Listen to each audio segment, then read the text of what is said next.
share some promotion slides.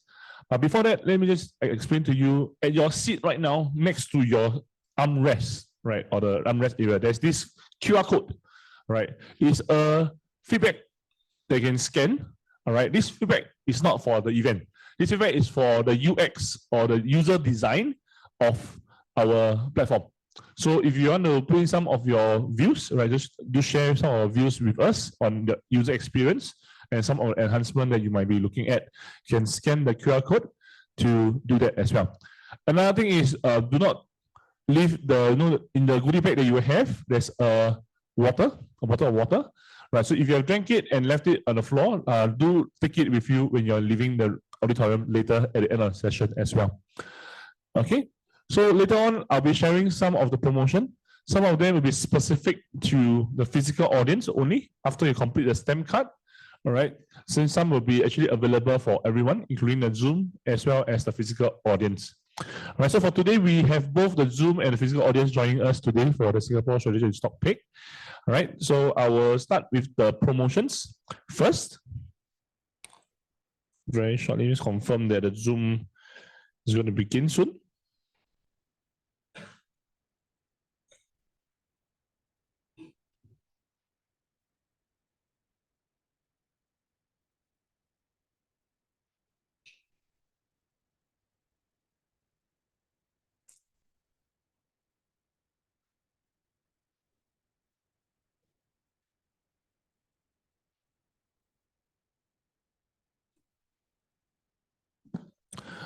Right, so other than that, the booth activities, there's 4 booths outside after sessions end around 11:30 or so after the Q&A. All right. Other than the booth, there will be a coffee station as well at the SGX, the barista area there. Right. So there's also free coffee. Right. So do take the STEM card with you, because you need that STEM card to redeem your cup of coffee. Right.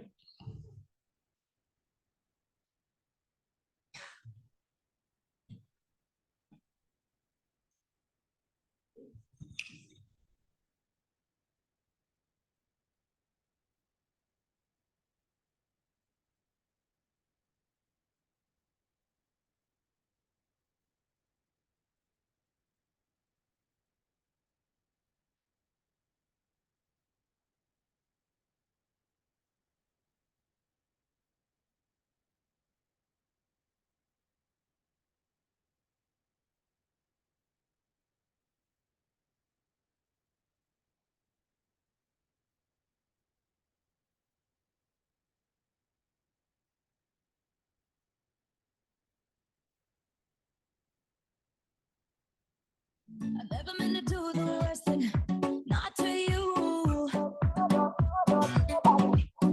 Cause every time I read your message, I wish I wasn't one of your exes. Now I'm the fool.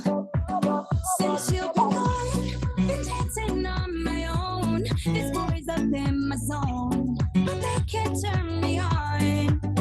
Cause baby, you're the only one I'm coming for. I can't take no more. No more, no more. I wanna but I'm broken hearted. But I like to party. But I got nobody here on my own. I wanna but I'm broken hearted. Since the day we parted. But I got nobody, so I do it so low.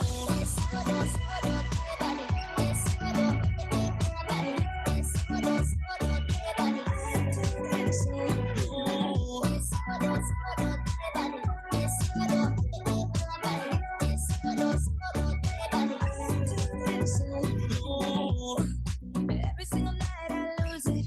I can't even hear the music without you.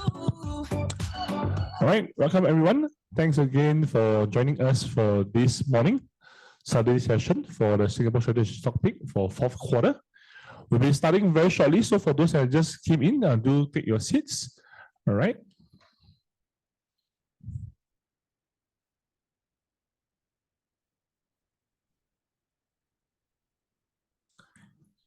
Yep, my colleague at the back of the auditorium, can you help me to close the doors for both sides? Thank you.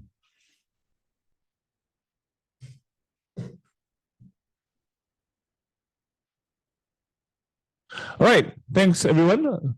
Welcome today morning. All right, so today is a beautiful Saturday morning. Of course, I think it's a F1 weekend as well. So if you are driving here, you might have to detour some way. All right, so before we start with the strategy and stock pick for the fourth quarter of 2025 proper for Singapore market, I will start with some promotions that we'll be sharing for today. Right, so this is the agenda for today itself, right? Mr. Paul Chu, the head of research for the Phillip Research team, will be heading the session along with his team. All right, next we have the booth activities after the session, after the Q&A. So the booth activities outside, there's 4 different booths. You can get the different stamps on the stamp card there. As long as along with it, there's a stamp for the coffee booth as well. If you complete it, then you also get some vouchers. You can scan a QR code to redeem on your this handphone app, the Poems 3.0 app. So if you have not yet downloaded the Poems 3.0 app, you might be using the Poems 2.0 app, is fine, but you need to at least download the Poems 3.0 app to redeem the vouchers later. All right. Okay, so there's advertisement also that next Tuesday, right? I think gold price have went up quite a lot this year, right? So if you have followed the news and everything, gold price have went up a lot this year. And the State Street SPDR Gold ETF, the fund manager itself is coming down on Tuesday to give a seminar at our HQ at Raffles City Tower Level 6.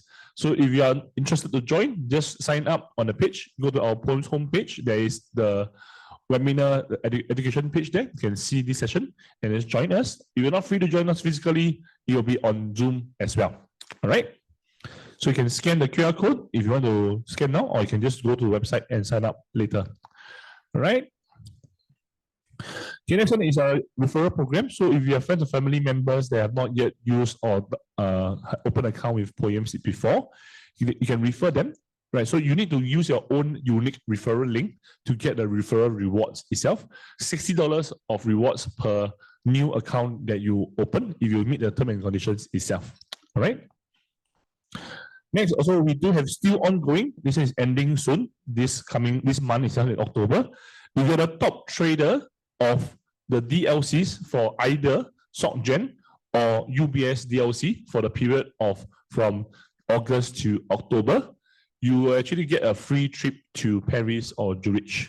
Right. So if you want to know more details about this promotion, you can look for me outside. If you are already trading in DLC and you wish to see what's the T&Cs for this particular promotion, to see if you still have a chance to win it. All right. Next is that we do have this for those that are the new investors, our young investors. Right. So if you want to hit start for the share builder plan, the regular savings purpose, all right, there is a $50 voucher if you scan this QR code to open an SPP account. There is also a share builder plan booth outside, right? After the session, you can check and know more details, right? So if you are asking for yourself or for your children or for your friends, you can actually check out the booth itself outside after the session. Right, we also have the SDRs. SDRs now not only have the Thailand SDRs, but also the Hong Kong SDRs, which have some popular names. All right, which I think you might be interested, like example Tencent, you have Xiaomi, all that. All right, so you get SDR names to trade and maximize some of the exposure that you want to trade on. And on that, we have a $20 coupon you can redeem on the Poems 3.0 app for this month. All right, so you can just scan a QR code or just log into your Poems 3 app under the reward store. You will see the Singapore Depository Receipt SDR coupons over there to redeem. All right, so do note that you must meet the T&C before you can get the value itself. Okay, this is the one that is for the physical audience only. The Zoom audience, I'm afraid you're not able to use this, but the physical audience, this is 2 different $25 absolute 10 coupons. If you complete your stamp card, you can get the QR code to scan in to get the coupon. Sir, are you okay? Right. Okay. Then for this one, right, after you scan the QR code and claim the coupon, you just need to trade at least 5K worth of the absolute 10 counter to get the value. Right. So I'll give you a very simple example. Within this absolute 10, there is DBS. So you trade 100 shares of DBS, you already qualify for 1 voucher. So if you are a person that looking to trade DBS or other counters like Singtel that's newly included into the absolute 10, you will then also be able to qualify. the research team will share more about absolute 10 counters later on. So you can take a look to see if you're interested to trade in those counters, as well as you can redeem these vouchers. Just qualify within the 1 month period of this coupon qualification or usage period. All right. This is for everyone, inclusive of those that are here physically as well as online Zoom. Can scan this QR code. Only if you scan this QR code will you be able to unlock this coupon right now. Right, so I'll give you all around 10-15 seconds to scan this QR code. If you go back without scanning this QR code, you will not see this coupon in your coupon store on the Poems app. So take a photo of this or screenshot if you're on Zoom, or just scan directly to go to your Poems 3 app right now to redeem this coupon, right? So this one is if in the event you are interested to trade this particular stock, at least you then have this additional incentive where you might potentially get this $20 coupon if you trade with the qualification. There is no minimum contract value for this particular coupon itself. All right. Anyone else still scanning? Yeah, I see one still scanning. All right. Do note that you don't scan this QR code, you will not see the coupon on your app after that when you go back home. All right. I think majority is finished scanning, or at least take a photo of it so you can scan later. All right, I'll move on. Okay, so without further ado, let's invite the team, Mr. Paul Chew and his team, on stage for this session. Thank you. Thanks. Do I use this one? Yeah. Okay. So thanks everyone for coming here today, and especially it's so early in the morning. So thank you everybody for making the effort, and also those online. So before we begin, I think if you let me just spend a bit of time on this page. Those who had come probably the second quarter strategy. The second quarter strategy, just to recap, was it's alive, it's moving. It was actually referring to small mid-cap stocks. So what we're trying to say then was that there was a lot of value, and of course value is not good enough. I mean, something cheap doesn't mean it will move on its own. You need to get that value, and we are getting that value because there's a lot of liquidity coming up. This is why we mean follow the money, because if you want to invest, it's not just buying something cheap. You need to know, you need to follow the money, you need to catch the flow.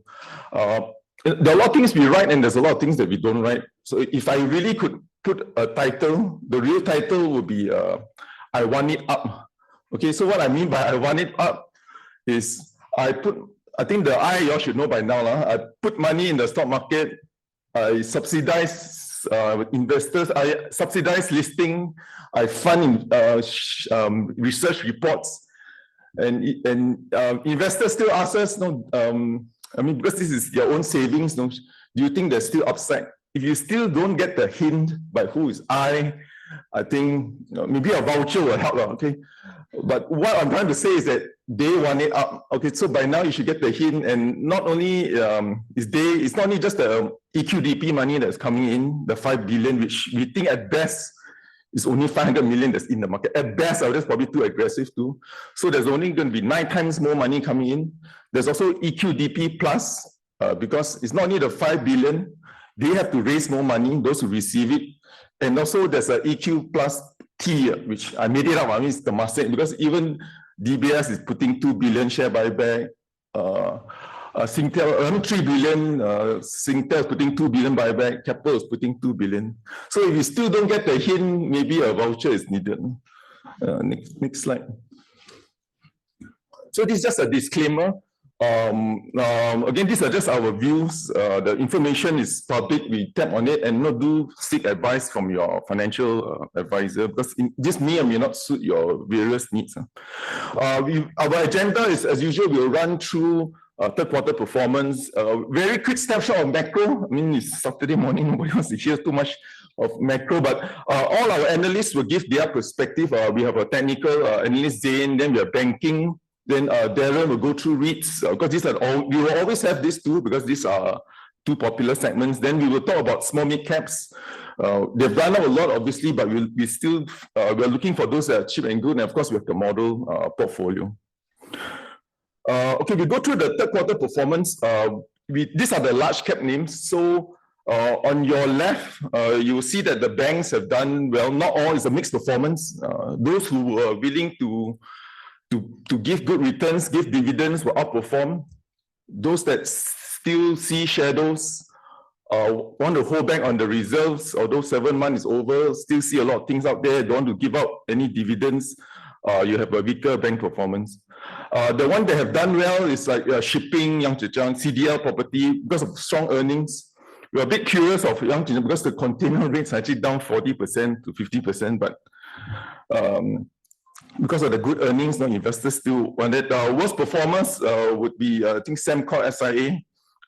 Partly with the weakness in energy prices is actually higher, worse than we thought actually. I will explain later. In terms of REITs are actually starting to recover, and I think REITs should carry on more, especially with the Fed rate cuts coming up. In terms of asset classes, so this is all, I mean, this is gold, and these are ETFs, so you actually can catch the value. So this is not just price, and you really may not be able to realize. So this in US dollars. So Singapore actually done pretty well. We actually outperformed the US. Then if you move on from your left to the right, of course, there's REITs, Asia Pac ex-Japan, that's very heavy in Hong Kong. And then S&P US bonds. So it's almost everything rallied. So because virtually all asset classes, even commodities, and of course gold. Just two last slides. So if for performance, so if you look at local currency terms, what has done well, actually Southeast Asia has rebounded. Thailand is weak, I think, and of course this has kind of impacted us too here in Singapore, as we can see from share price performance of Thai baht. Malaysia has been weak, and again, this is just purely for your reference, but if you eyeball small and mid cap, then you notice they're starting to outperform. And of course, the next one, you probably have to put in the next 50 index here too, since they are also promoting an index. They also created an index for you to invest. And I think this is probably going to be a very important index because it's going to be a way to benchmark all the fund managers, we guess, for the next allocation of the EQDP money. So that's an important index which we will also include. Finally, just to recap, small mid caps actually had an amazing run, although not everybody, some people still talking to me. I think I still prefer Hong Kong, but you're based in Singapore, you still talk. Well, anyway, these are some of the stocks that we initiated. Some of them we were the only ones, but we try our best to get names that are fresh out there. If it's not one analyst, it's at least a maximum probably two. But just to give you a flavor of the performance, so like when we saw Bill, of course, one has been a top performer. Everything we initiate, there's always complaints that there's no liquidity, but if you're going to triple your money, and then why you worried about the liquidity? But the point here is just to show that there is a very strong run in the stock market. These are all the initiations we did in the last 12 months. Okay, if I move on to the macro outlook, we don't want to delve too much. So, okay, we try not to use too many technical terms. This is the most technical term you're only going to get. And of course, why this is important is because, okay, stagflation is like the worst of everything. So it's like just to help you understand, it's like you get, your pay don't move, but everything gets expensive. So tell me about it. So what is happening is that our economist has a contrarian view, and what he thinks is that there's going to be the end of stagflation. So this is important as an investor. That means the environment is positive. The economic environment we think is positive for equity markets, and for our economy's sake, I hope that he's right. I'm the economist, everybody. Yeah. So what is happening is that we think there's a deflationary forces. So although what you see is market is still worried about inflation, but we think in the US there's a lot of deflation happening. If you look at wages, of course we all know payrolls in the US is weak, so wages are coming down. Rents are also coming down. Fuel is also coming down. So we think, although tariffs will happen in the US, it's like, think of tariffs like a GST, a one-off GST, and it won't flow through because we think inflation won't flow through to other segments because payrolls are weak. You can see everything is coming down. So there is a deflation, and this is positive. So this means it gives room for the Federal Reserve to cut more interest rates.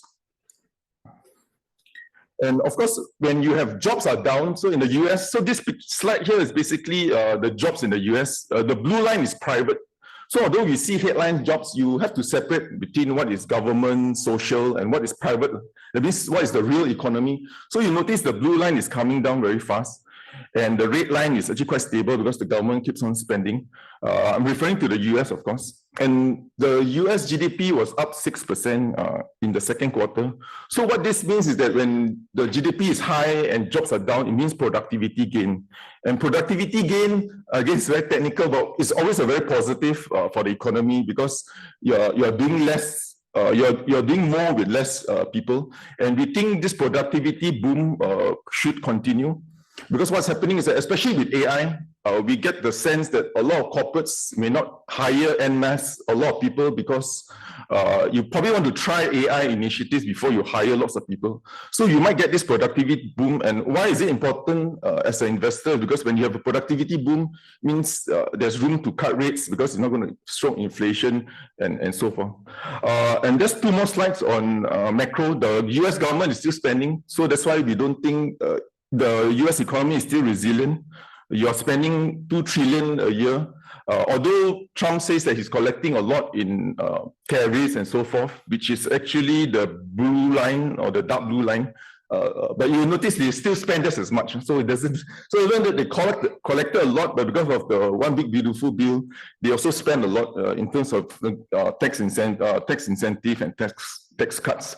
So that's why the outlay is also still strong because of social spending. Just one final thing, it's not just the government that's spending, it's also the corporates also spending. So one way to measure it is, of course, what they spend on durable goods, which is like machinery. What they import, the capital goods are also of course, it's sliding down a bit, but these are from very elevated levels. If you focus on the red line, that's capital goods of technology, you're referring to semiconductors. I guess this is a lot of data center related, but the key point here is that with the One Big Beautiful Bill, because if you spend now, you get a lot of tax deduction. So we think that is also going to support the US economy.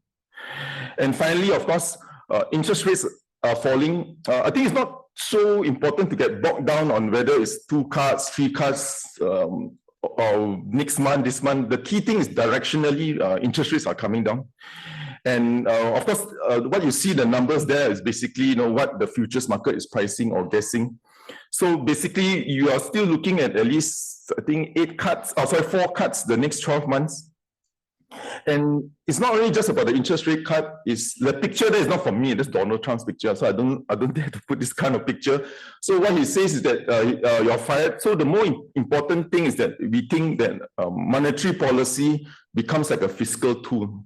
That means fiscal tool means he will use it to stimulate the economy. So especially when Powell is going to get re-elected next, he probably will have a new Fed chair by May of next year. Then you can see that the US administration will have more and more influence in the Federal Reserve, means there is more room for them to cut interest rates. Just a few slides on Singapore. So we always know Singapore as a safe haven, but it's also becoming a liquidity haven. So this is the external reserves coming into Singapore. What you see, the headlines is always the blue line. But if you add in the amount of reserves, you call it, let me get this right, reserve management government securities, which is the red line. This is basically the reserves that MAS passes over to GIC.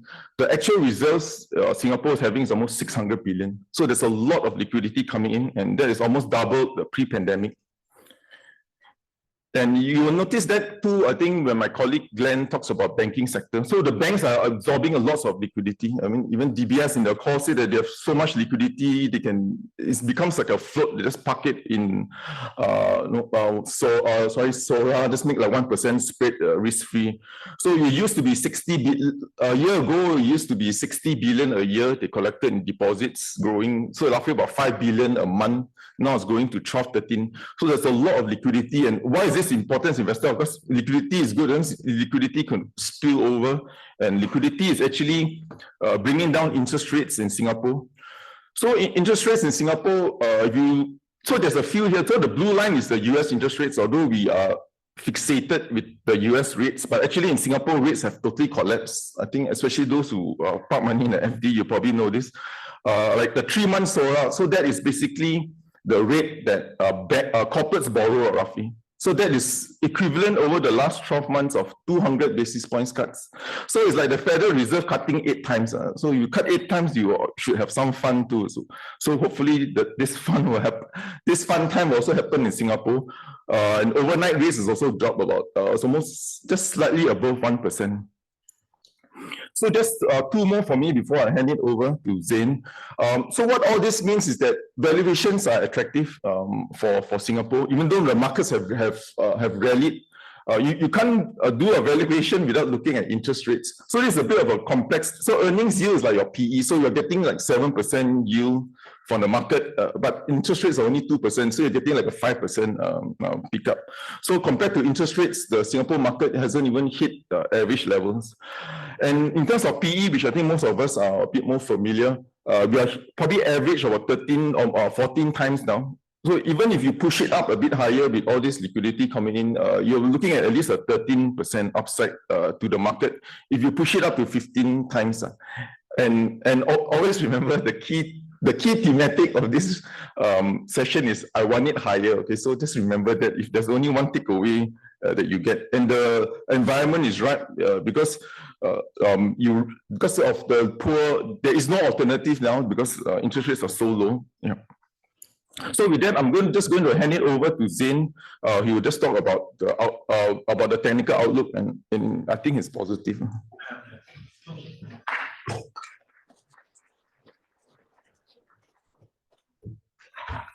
Okay, thanks, Paul. Good morning, everyone. So I'm Zain. I'm the technical analyst for the team. So if you look at this picture, I think it summarizes quite well how the third quarter for the Singapore market has been. So it's not just went up, but actually it's on a rocket ship upwards. So we think that these gains can actually follow through in the fourth quarter. So first up, I'll talk about the outlook of the Singapore market. So first up, this chart that you see here actually is the weekly chart of the ES3 ETF. So this actually tracks the blue chips benchmark. So we think that it's steadily trending higher in this current uptrend channel. So for the blue chips, we have seen a very strong performance. There have been 6 consecutive quarters of gains. In third quarter, it was up 10.1%. So if you look at in terms of the chart, you can see that you see a trend line resistance. So at the start of July, we have actually seen a very strong bullish momentum where price actually just broke out of this resistance, which has been holding since like mid-2021. So this actually demonstrates a very strong bullish momentum with the breakout. And since July, it has been just steadily trending higher in this uptrend channel, which is shown in blue in the chart. So we think that this can continue into the fourth quarter. So we actually think that price can actually go higher towards the $4.75 level from the current last close yesterday was about $4.47. So there's about 6.2% upside possibly. The next one, I'll talk about outlook of the small caps. So small caps, if you look at the chart, this is also the weekly chart of the small cap index. So there's been a very notable and significant breakout. So we can see that in the chart, at a peak in 2022, it was actually just trending downwards. And then it's just been in the slumbers, just moving sideways from July 2023. But then something significant happened in July this year. There was a breakout of this range finally between 217 to 247. And with that, we have just seen it steadily go higher. So with that, we actually see the third quarter itself actually a very spectacular return of 15.8%. And this actually demonstrates a very strong bullish momentum where in July actually tested the 278 level, moving a consolidated sideways, but afterwards it continued to push higher. So I think that this trend can actually continue, the uptrend can actually continue towards the next level at 308 in the chart. So that's the highs actually last seen back in August 2022. So that's about a 4.4% upside from the current levels. And then next up, I'll also talk about the stock pick based on the charts for the large cap as well as a small cap. So first one, the large cap pick, I chose CDL, City Developments. So if you look at in terms of the chart, it looks very nice. So price was, before that was just trending downwards from 2023 all the way down, but something happened in July this year again. So we actually broke out this $5.43 resistance level, this key resistance level, and then it was afterwards went higher and actually just trading within this ascending triangle consolidation, which we see higher lows since mid-August 2025. And then something important happened yesterday, which is that it broke out this $7.02 resistance level. So we think that the stock can actually go higher towards the next key level to look at will be at $8, which was this prior resistance level in May to September 2022. So that will be about 11.4% upside from the last close of yesterday. And then last but not least, for the small mid cap tick, it will be Zixing. So for Zixing, we think that it's quite good because actually if you look at many of the small mid caps, they actually run up quite a lot. But this one, we haven't really seen it rally that much. And we think that in terms of the chart, there's actually quite a lot of potential. So actually, even though the price hasn't moved much, but overall the trend has been quite positive. The key resistance is at 0.036. And then price actually has been forming higher lows. That's actually a good sign. And trading within this triangle consolidation since June last year. So I think that should we break out of this 0.036 again, that will likely be something different, and the price can actually try to move outwards towards the next level at 0.046. So that would be like a previous swing high in mid-February 2021, so many years back. So I think that even though it has been just moving sideways, but something significant could be coming for this stock. So that will be about 35% upside from the current levels. So that's it for the technicals portion. I'll hand over the time to my colleague Glenn, who will share more about the Singapore banks. Thanks, everyone.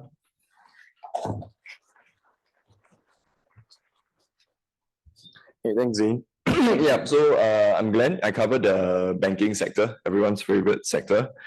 So this picture here basically just represents the banks, represented by this guy here, trying to shelter from the falling interest rates, which have been falling from the sky, through the roof. Yeah, so this will just go through, how have they been affected, firstly, and also what they're doing to try to, fight this falling interest rate environment. Yeah, just do a quick review first of the bank's results. You can see that the NIMs or net interest, the margins for the banks in the first red bar here has actually fallen quite sharply, and this is to be expected, from the falling interest rates. But what's interesting is that the net interest income has actually sustained pretty stable, right? Even DBS actually put up to 2% for the net interest income. But resultantly, you can see that the banks that they were not able to maintain their net interest income, they did take a hit in their PATMI or their earnings in the second last bar here. So OCBC and UOB were affected particularly. But what's positive for the banks is that they have kept their dividend yield relatively high. It's hovering around 6%, 5.9 to 6.4%. And this is because of the multiple capital return initiatives that they have done and that they have committed to continue giving going forward. Yeah, so the NIMs, like what I said earlier, the NIMs have compressed from the fall in interest rates. You see this orange line here. Yeah, that's what Paul described. The interest rates have actually fallen by almost 8 cuts. But what's interesting is that this red line here, that is the bank's the margins. They have maintained relatively, relatively stable, right? It has taken a short, small decline, but it hasn't really moved as much as you would expect if the rates have fallen so much. And also, the net interest income has also maintained relatively stable. So I'll go through why we think this has happened. Yeah, okay, so for why we think that this has happened, firstly, the deposit growth has really eased the net interest margin, the margins compression, right? Deposits have surged in August by around 8.7%, 9%, and this is really from the fund inflows into Singapore. So it's a bit of a double-edged sword when you look at the fund, the reason why this has come in, and that's the reason the interest rates have fallen, but then again, it's also positive for the banks. So it works in both ways. And why we think that this has eased the margin compression is by mainly lowering their funding costs. because they have a lot of deposits now, they don't have to give so much in order to take in your deposits. So now you would actually see that your fixed deposit rate or your current account rates have been slashed by almost more than half. I think if your fixed deposit, DBS is giving the highest now at 1.6%. About a year or two ago, you could easily get like 2 or 3, even 4% from the banks, right? And this has also helped to improve their deposit mix. And last but not least, they have reduced the need for aggressive deposit competition. So they don't need to go out and say, okay, I have the highest rates at 3%. Then the other bank comes out and say 3.5 and then 4. So they don't need to fight for these deposits anymore. So that's the reason why they have actually managed to help to improve their margin compression. So they have maintained it rather stable from this deposit growth. And another part of deposits will be CASA, or current account savings accounts. This will make up your DBS multiplier, UOB1, or the OCBC 360. And we have seen not just the deposit inflow coming in, but it has also been moving to these current accounts. And current accounts are very important for the banks because these form the lowest cost of funds for the banks. Right? I think the amount that their cost for them is a few basis points. Right? And this will further help to ease the margin compression. And this, we believe that this higher CASA and also the CASA ratio is really coming from this inflow of funds, and also from a lot of the customers having their fixed deposits mature, and then they have nowhere else to put it because rates are so low. So they just put it back into they just leave it in your current account. So another flip side of the falling interest rates, and a positive, I guess, would be that the loans growth has rebounded quite a bit. Year to date for August, we are looking at around 5.5%. So it's right on track to meet the bank's targets for mid-single digit loans growth. It has been steadily rising for the last 5 months. If you look at this here, it has been hovering around 6% for the last 3 months. So this is very positive for the banks because that's one of the ways they are using to buffer the lower interest and lower margins that they get, but then they improve the whole volumes. So that's how they are helping to actually maintain their net interest income. What we're seeing for the different segments for loans growth, it has been quite broad-based. Both the business and consumer loans have been growing steadily. Housing loans is quite healthy, still around 4 to 5%, but manufacturing has really seen the strongest recovery. It's up 24% in August and 25% in July, whereas the rest are still around the mid-single digit level. Yeah, another big point that was spoken about the last quarter was the provisioning, right? How much the banks are setting aside for allowances, and also the NPLs, the non-performing loan ratio. So provisions, in the first quarter, we saw the banks start to stockpile all these provisions because they were really expecting a black swan event with Trump's tariffs, and his administration coming in.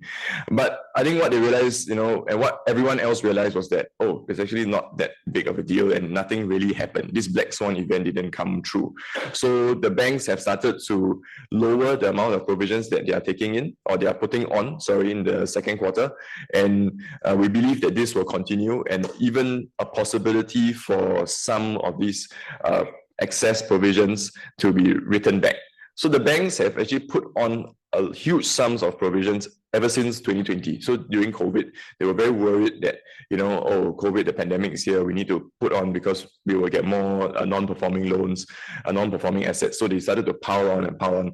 And I think DBS is the only one that really mentioned how much they have set aside in terms of this management overlay. It's around 2.6 billion. So that's a huge sum that they haven't yet written back. And when it gets written back, it means it goes straight to your profit because it's a write back and then it goes back down. So we believe that there is a possibility for the banks to actually write back some of these excess management overlay that they have set aside, for the last almost 5 years already. Yeah, so I'll go straight to our stock pick, I guess, our preferred pick for the banks, and it's DBS. I think it's been in the highlights recently, headlines recently, because of how much the share price have surged. But we believe that is warranted because they are giving the highest dividend payout ratio, right? This is a comparison of all 3 banks. You can see here in the orange line here, that is DBS, and you can see it's way higher than the other 2 peers, right? It's around 70 to 80%. So we believe for this year, you'll be about 70% if the earnings come in as expected. And for the other banks, they are having a floating sort of dividend payout ratio sort of policy. So the dividend policy is 50% base dividend, and then the extra capital returns will either be a 10% or a fixed amount. But that's the reason why we are seeing dividend payout ratio for the other two banks actually not moving. But for DBS, they are giving a fixed dividend per share of this year. It should go to $3.06 for FY25, and they are also, committing to furthering their step up, the annual step up, at least all the way until 2026, right? So they're giving another additional 24 cents per year. So that's what will keep adding on to their dividends, and that's the reason why we believe DBS is performing better than the other two banks. Yep. So since the banks are quite the banks and the finance sector in Singapore is such a hot topic, I will also go through briefly the other three financial counters that we have. So OCBC, we do expect the earnings will decline by around 2%, mainly from the same story, the continued compression in NIM, as well as a decline compression in margins, as well as a decline in net interest income. But then again, the reason why it stands out, maybe not for a good thing, is that because their dividend yield is really the least predictable amongst the three local banks. So theirs is on a fully floating policy where they have 50% base and then a 10% capital return payout. So that's 50 plus 10, 60%.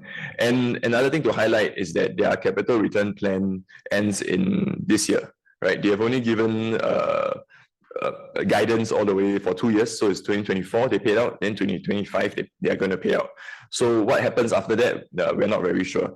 And it's quite surprising, to a lot of investors or even analysts like myself, is that they actually do have the highest excess capital ratio compared to the other two. So they do have the capacity to pay out, but what's holding them back, we're not very sure. For UOB, same thing, we expect earnings to decline by around 4%. And the fee income has actually continued to be the most significant driver for them. They are transitioning away from the typical SME banking that everybody knows UOB to be. And they've taken on a lot of acquisitions, the city assets in ASEAN, and they have been pushing to grow that segment, that sector of fee income.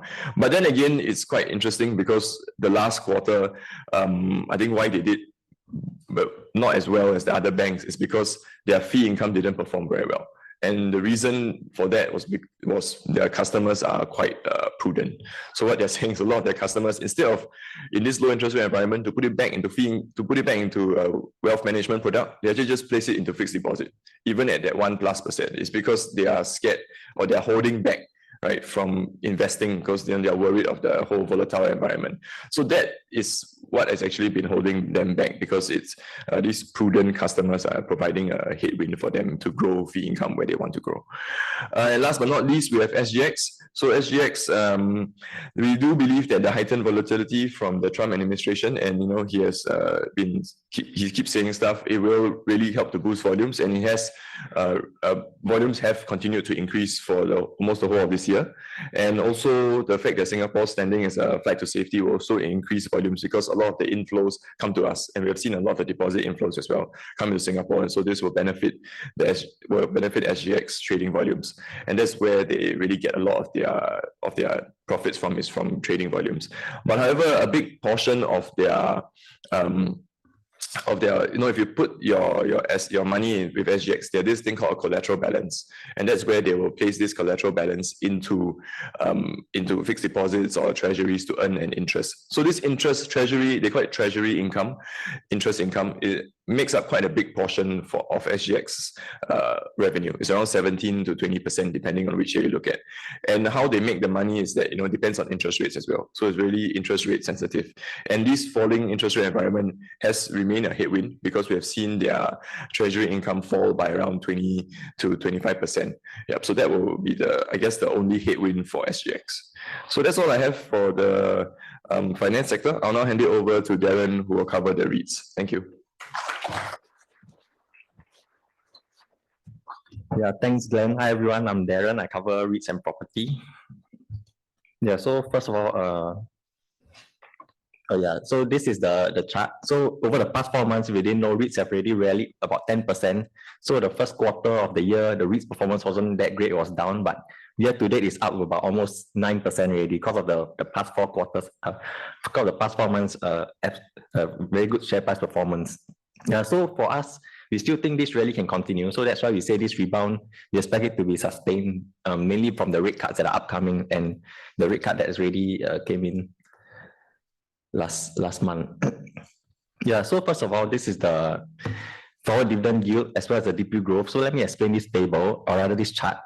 So first of all, you look at the line. The line is the forward dividend yield. So it's the consensus expected dividend yield for the REITs based on the current share price. So you see, even though it's down, it's not because of the dividend, the absolute dividend is down, but it's mainly because of the fact that the share price has really risen by about 10% over the past 4 months. So that is why the forward dividend yield is down, as you can see there, and it's trading towards like 5.5%. But going forward, our perspective is that from lower interest rates upcoming and from stable operating performance, we expect this absolute dividend to continue to improve. So in the first half of the year, we already saw it, about 40% of the listed REITs in Singapore already experienced DPU growth. So we are expecting more to experience this DPU growth going forward in second half this year as well as 2026 as more REITs start to benefit from the lower rates. So other than that, you look at the shaded region in this chart. So that is basically the DPU growth year on year. So as you recall, interest rates really spiked up from 2022 onwards to 2024. So that was why we saw year on year DPU negative growth of so-called negative 6% to negative 4% year on year. But going forward, we are expecting about a 1% DPU growth, especially from the lower interest rates and stable operating performance. Yeah, so with absolute DPU number increases and so-called when the share price maintains stable, then this forward dividend yield will continue to, will improve going forward, and we expect it to improve towards at least towards the 6% mark, which is towards the 10-year historical average. Yeah, so by resilient operating performance, I took this occupancy chart for the 3 biggest listed STI component REITs. So this is CICT, CapitaLand Ascendas REIT, as well as MPACT. So as we see over the past 6 years or so since pre-COVID, the occupancy has remained relatively stable, even though a lot of things went through, like CICT, they had a merger, CCT and TMT, MPACT, they had a merger as well. So despite all that, we see occupancy still relatively stable, even though it's declined over the years. But year on year, what I was trying to say is that we expect it to remain stable, especially since the fact that for CICT, for instance, over the past six years, we saw they acquired the office portfolio, which has slightly lower occupancy for the office. So that's why the share price, the occupancy fell. But basically going forward, we expect it to remain around this bottom at like for MPACT 90% and CICT around stable levels. So year on year, we expect basically resilient operating metrics for the REITs, and with the lower interest expenses, we have DPU growth. Yeah, so other than that, for lower interest expenses, how REITs will benefit is lower finance costs, and as well as the fact that the dividend yield spread will decrease, or rather the dividend yield spread will start to increase, and the price to NAV as well will benefit. I'll talk about that in the next slide, but for this slide, this shows the 10-year dividend yield spread. So what this means is you can interpret this line as how much investors are being compensated dividend yield wise as compared to like a 10-year MAS government bond yield. So you can see, even though the past, like the first chart I showed, the forward dividend yield has fallen, but this 10-year dividend yield spread has risen. That's mainly because of the fact that the 10-year bond yield has fallen drastically.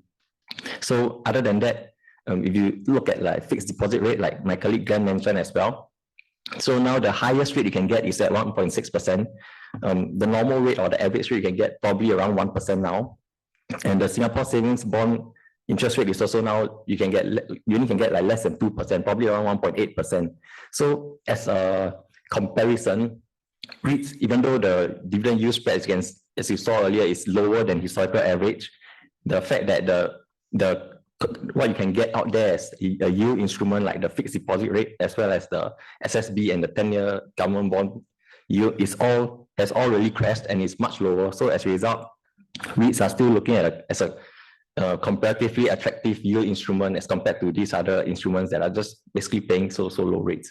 So going forward, we expect this to continue to improve. Like I mentioned, we expect the absolute DPU amount to improve. So the dividend yield will increase, and as more rate cuts come into play, the fixed deposit rate as well as like your risk-free rate will continue to decline. So that will basically mean that the dividend yield spread will continue to improve going forward. So you're expecting this chart to tick up towards above the historical average levels. And next we have this S-REITs index price to NAV chart. So we see right now the price to NAV has really risen because of the recent share price performance, but we still think there's room to grow. So first of all, because of lower interest rates, it's very likely that going forward there might be cap rate compression. So cap rate compression, it basically means that property valuations will increase. So as property valuations increase, the NAV of the REITs will increase as well. So we expect higher NAV, and we also expect the discount to NAV to narrow from the fact that the DPU continues to improve. So going forward, with higher NAV as well as a stable earning performance, like I mentioned, we expect this price NAV to reach back towards the historical averages, historical average level about 1.03 times. Yeah, so yeah, we're expecting a rebound to continue. Yeah, so moving on to some of our top REIT picks. So we cover some REITs, but we are just focusing on those that we think are the best place. So first of all, we have this Stoneweg Europe Stapled Trust. So if you do not know, they are European REIT, logistics, office, and some data center exposure. So they are very diversified. They have 104 properties. They have about 2.3 billion euro of assets as well, and 1,000 over leases, as well as 800 over tenant or customers. So most of their properties are also freehold, and they most recently received an investment grade rating from Fitch as well, and upgrade. Yeah, so for Stoneweg European REIT, first of all, their portfolio occupancy in Europe has remained very, very stable from since IPO 2017 all the way until now. So you see that is the total occupancy has remained roughly around 92-93%. And despite all the headwinds like from the office space. And next, they also just recently invested in 50 million euro stake in Ionics. So Ionics is the early stage data center development fund that is from the sponsor, Stoneweg or SWI. Yeah, so they invested this 50 million stake, and just 6 days or 7 days, 1 week later, when they did the revaluation of this portfolio, the value went up by 50%. So of course you should not annualize that, and you get a 1,000% return. But basically what I'm trying to say is that there's a lot of significant upside potential from this investment as the data centers continue to build and as they secure more power. Yeah, so that is the growth, and from this investment we expect the NAV to continue to improve as well. And of course, as ECB continues to cut rates, we expect, and as well as the fact that their operating performance is stable, and as they sign new leases with higher rents, as well as the fact that their whole portfolio has CPI indexation on their leases, their portfolio valuation is expected to continue to improve. So you've seen it improve for the past few years. We are expecting the office portfolio to also improve. In the first 6 months already, the office portfolio has also seen some portfolio valuation gains, even though 2 years back or 1 year back, the office portfolio was down, but the logistic portfolio was up. Yeah, and one more thing to mention is that Stoneweg, over the second quarter this year, they managed to lock in a 15.5% positive rent reversion. So that was from lease renewal at one of their biggest tenants, NN Group. So there was a 50% rental uplift. So that was a very huge deal, and yeah, they secured a 50% reversion, which brought their rental reversions to 15.5%. So that is real solid performance for them. And yeah, and of course we like them because the fact that they are still paying a very high dividend yield of 8.5%.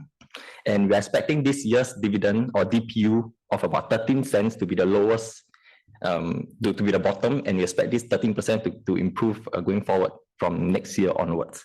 Yeah, so that's why we have a buy on Stoneweg, one of our top REIT picks.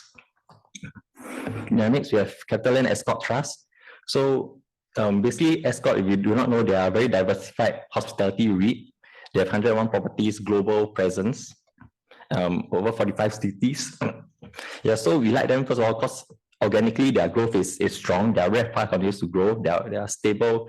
They have a balanced mix of stable and operating income. So stable meaning your master leases and your management contracts with minimum guaranteed income. So that forms a stable base, and the growth income sources is from your management contracts, where like usually in the second half of the year where travel is more prominent, the growth income will improve to, as in the component of income from growth sources will be higher than the first half. Yeah, so we like them first. We like them because other than the fact that their organic growth is good, but the fact that they have a very strong asset recycling track record. Like you see this table, this is over the past 2 years, their track record. They have a very good track record of selling assets at a premium to valuation or premium over book value as well. So the most recent one was in July only.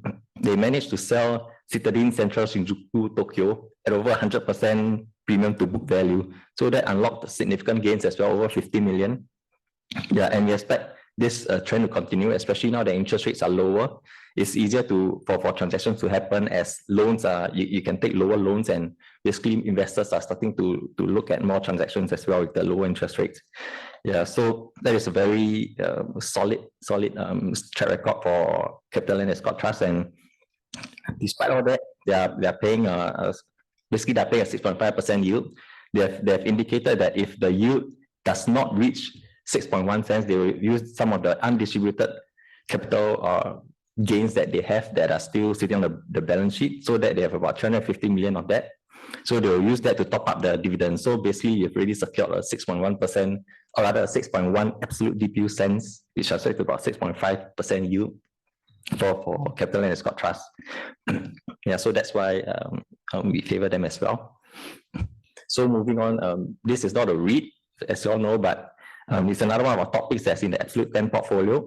So CDL is one of our technical topics as well, for like like Zane went through it just now. But for CDL, our stance is that we think because of all the recent asset monetizations like our South Beach, and they have 1.5 billion that contracted year to date, including that South Beach, we are expecting more of these divestments and asset monetizations to come into play. And as a result, we think that the price to book will start to narrow.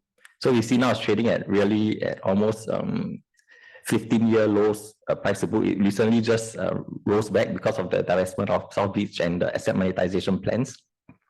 And we expect this trend to continue as well.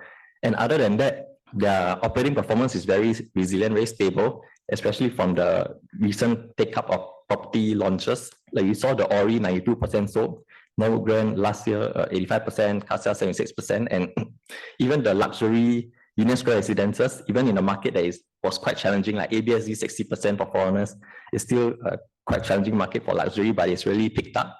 36% is a very respectable and commendable take-up or sell-through rate in our view. Yeah, so going forward, we expect this trend to continue, and yeah, that's why we have a target price of $8.34. Yeah, we think the potential for them to narrow this NAV or price to book gap of about 0.44% or 0.4 times. Yeah, it's mainly from the fact that the asset monetizations will continue and they unlock more value. Yeah, so from South Beach, they've unlocked almost about 500 million of divestment gains. Yeah, so next we'll move on to the small mid cap. So our stance is that right now a lot of the mid caps and small mid caps have already risen, and there's still room for growth. Like Paul mentioned at the start, so we are still looking for cheap and good. So at the start, Paul, there was a slide that Paul showed, which was the stocks that already reached our the target. The current market price has already overshot our target price. Yeah, but now this is we have an EQDP hit list, which basically shows that the stocks that has yet to hit our target price. Yeah, so I think a lot of you might be interested in this. It's basically a lot of our small mid-cap stocks that are not STI index components, yeah, and have not reached our target price. So you see there are quite a few names there. with some significant upside as well. Yeah, and we think basically because of this EQDP, there will be a huge valuation repricing, and a lot of these small mid caps will be repriced higher. Yeah, so moving on, this is a REIT as well, prime US REIT, as a lot of you may know, but we put it under the small mid cap because after all, the price has fallen and is now considered a small cap. So first of all, for prime US REIT, you look at the DPU graph, it's fallen significantly in FY 2024. But as you all know, that's because the US office is very challenging. And with high interest rates as well, they were impacted quite significantly. So that was why they reduced their payout ratio to 10% in FY 2024. So that's why the DP was 0.29 cents. But going forward, most recently, they just indicated that from second half 2025 onwards, they'll be paying at least a 50% DPU payout ratio. And that will be sustained going with the fact that right now there's a lot of cash flow visibility from the 10.5% of occupancy that's yet to commence cash contribution. So what that means is that currently the occupancy is at like 80%, but 70% is only like less than 70% is contributing cash. So going forward, there is a lot of room for growth there. And right now it's also trading at 0.4 times price to NAV as well. And for occupancy wise, they are in advanced negotiation to secure more leases, like at least about 3 to 4% of leases by this year. So occupancy is expected to increase from 80% to 85% by end 2025, and we're expecting it to increase to about 90% by end 2026. So over the next few years, we're expecting as cash contributions start to come in, their potential to pay dividends will be higher, and we expect when they actually when their DPU actually jumps, then the share price will start moving accordingly as well. Yeah, so that is why we favor prime US REIT. And next, one last slide for me is Takraw Corp. So this is another small cap. It's a cheap mini conglomerate because basically the market cap is like 200 million, but they have a lot of business segments. So first of all, this chart here or this table there, it shows what the business segments they are in. So from recurring income, they have the Gem Life, so which is a manufactured housing estates. So as you all know, Gem Life, they recently IPO'd. So right now the share price is about $4.40. So if you just count purely Takraw's 16.8% stake in Gem Life, it's really worth 250 million. And Takraw's market cap is currently 200 million. So basically you are getting Takraw for free because purely of the fact that, or rather the rest of the business segments for free, basically because of the fact that Gem Life is really worth 250 million. Yeah, and the other segments that they operate in are like beauty and fragrance. So that's in Greater China. They are sole distributor in 7 countries in South Asia for DJI drones, as well as there are some other EM opportunities like Bahat Skytech and Skylark, which are drone businesses as well, and Nespresso as well. They just started operating Nespresso. So going forward, especially as you all know, most recently the beauty tech group, which they own a 9.3% stake, is also going to IPO. So they're going to unlock more value from that, possibly around close to another 10 million in value from the IPO of beauty tech group. And there's a lot of growth in organic growth, or rather there's a lot of organic growth from Takraw from their normal business segments like the beauty, as they continue to expand their brands and open new stores. Their drone business is also expanding as there are more products that are in play, and their drones are selling very well in the 7 South Asian countries, as well as beverages as they scale up Nespresso. So Nespresso just started operating last year. So as they scale this up, by the 3rd year, we expect it to be profitable. So there's a lot of room for growth for Takraw. So yeah, basically that's our stance. And the dividend yield 2.5% now, we expect it, rather likely it might be higher as they possibly pay out more absolute dividends from the fact that they have unlocked so much value from, first of all, Gem Life, and as well as the potential one upcoming in the beauty tech group. Yeah, so our target price 2.12 we think is still relatively conservative, and there's a lot of room to grow for Takraw. Yeah, that's all for me. I have time to Meow. Thanks.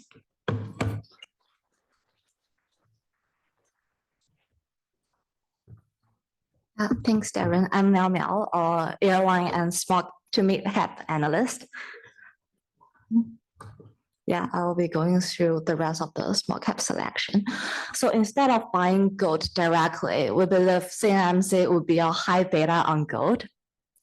Yeah, so spot rate has already increased by 45% year to date, and the market remained bullish on the outlook in the middle of the highlighted geopolitical tension and also aggressive central bank purchases. Yeah, so we believe average selling price for CMC would increase by 42% year on year in this financial year and hit $3,500 per ounce. So even before CMC ramp up their production, we believe PATMI would at least double, since like all the increasing average selling price will flow directly down to the bottom line. Not to mention that they already ramp up their daily capacity by 60% with the introduction of the new SAL facility. Therefore, we expect the gold production to increase at least by 45% year on year in this financial year. And the stock is even further leveraged since they do have a good track record of paying out at least 30% of their net profit. And they tend to increase in the era of strong financial performance. So we do anticipate DPU upside. We anticipate share price upside to come from either increasing payout ratio or another round of like special dividend in the second half, and thus translating to around 3% dividend yield. And this is a Chinese stock which sells like sweet potato products. There's a lot of things to buy in China, but why do we like Zixing? Essentially because like Chinese government is trying to promote food securities in China by industrialize the entire sector. And as a result, we believe PATMI would increase at least by 40% this year. And the stock is only trading at 5 times PE, with more than 50% of the market cap made up in net cash. And here are a few PATMI catalysts.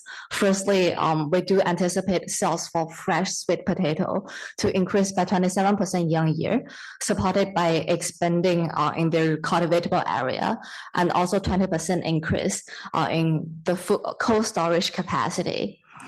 And for the processed sweet potato products, they have a new factory in place, and we expect capacity, as in production, to increase by 60% from second half 26 onwards. And lastly, we foresee a long-term or midterm catalyst to come from the Hainan rejuvenation project. This is a joint venture with City Construction, and that's the second largest company in China. And we are looking at the total cultivable area around 5 times larger than the current one in Liancheng. And so we do expect PATMI to at least triple upon successful completion of the project. And the actual cash flow will start to contribute in from FY27 onwards. Essentially, they'll be duplicating the entire value chain from Liancheng to Hainan and generate revenue by sales of sweet potato seedling, fresh and processed sweet potato products, and also animal feed. And here's a small mid-cap selection for the rate. We like L rate as we believe DPU is likely to bottom out in FY26 after successful divestment of GEM office. So they managed to divest at a premium of their book value. And we are looking at DPU catalysts from 15 million saving on interest expense. And even though GEM office contributes to around 12.2% of its gross rental income, we still believe the income vacuum would be completely offset by the 9 million divestment gain. Therefore, they'll be using it as a capital top up. And also, we do anticipate increase in occupancy rate from Sky Complex Mainland Building 3, as they just secured a new tenant and boosted the occupancy rate by 18 percentage points. So the entire portfolio occupancy rate is now back to 95% level. And lastly, we like Reit because of its very attractive valuation. They used to trade at a premium to their book value, even during the year of COVID, but now it's trading at more than 20% to its net asset value. Yeah, so we believe the valuation is pretty attractive. And they do have dividend yield of around 6%. The last counter I have is SIA Engineering. This is a new initiation earlier last month. And essentially, we like SIE because they are the key beneficiary of increasing MRO demand. And the MRO upcycle will be mainly contributing by 3 catalysts: a growing travel demand and aging fleet, and also Boeing and Airbus continue to guide their FY25 delivery to be below pre-COVID level. In the middle of the challenging supply chain condition. And with 80% market share in Singapore line maintenance industry, and also a combined 30% market share in the engine MRO industry, we believe revenue in FY26 would increase at least by 11% year-on-year. And last but not least, we expect catalysts to come from the stronger JV contribution from capacity expansion. As CISO and Eagle together, they're contributing to around 50% of the group's total PATMI. And as shown on the graph, we expect JV income to increase by 22% year-on-year in FY26, and therefore we are translating to 18% increase in the group's PATMI in this financial year. Yeah, that's all for me. I'll hand over to Iban. Thank you. Hi, I'm Ben. I cover construction and semicon. Yeah, so the first stock counter for small mid cap I have is WeHer. They are a property investment company. So let's focus on their recurring segments first. So on the left, we have construction, and in the middle, we have their worker dorm segment. So we expect this to be their main recurring segments going forward for the next few quarters. For construction-wise, recently their order book has peaked from 263 million to almost 630 million.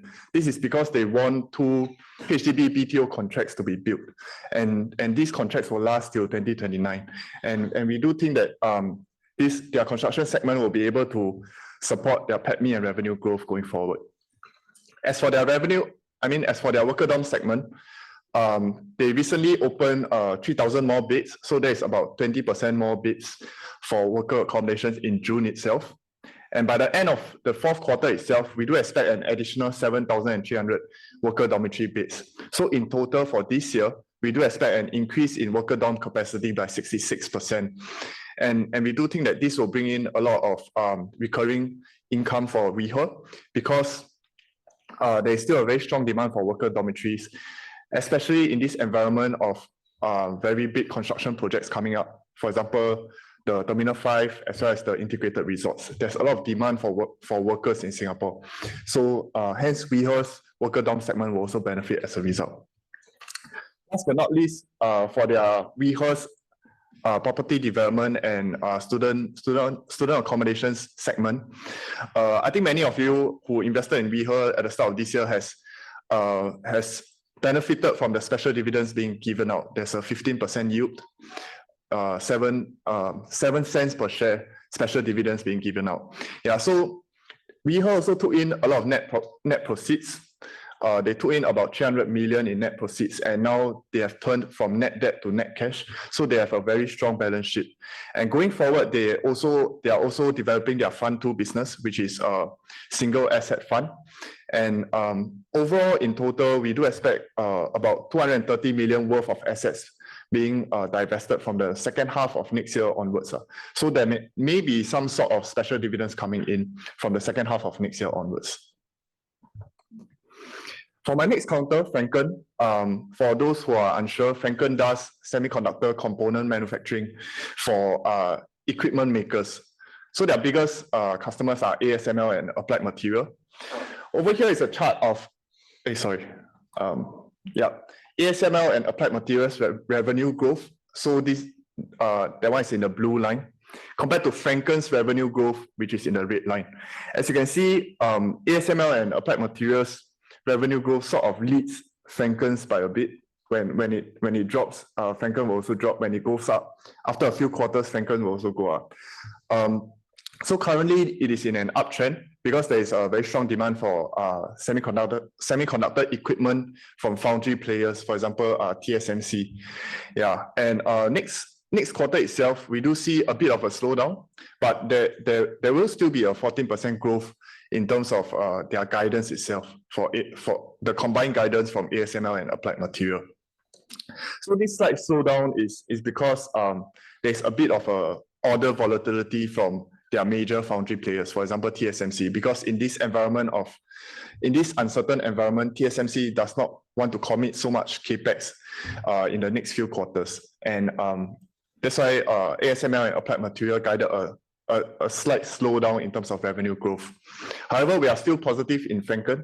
We do think that hyperscalers capex investments has been increasing for AI chips, and we do think that there is very strong demand in terms of advanced equipment. And last but not least, for valuations wise, Franken is also trading at a very cheap valuation as compared to its peers. It is currently trading at 16 times PE, compared to its peers trading at average 26 times PE. Yeah, so we do have a buy on Franken, target price 1.76. Last but not least, second last slide, for SoyBuild, we do see many favorable industry catalysts. For those who are unsure, SoyBuild has a very big construction segment, so they specialize in private industrial buildings. And they also have a precast segment, which they manufacture precast components for use in HDB projects. So this is the industry snapshot of the number of HDB BTOs being completed. The government expects 55,000 flats to be completed over the next 3 years. So there is an average about 18,000 flats per year, and that is higher than the 20-year average of 14.8 thousand.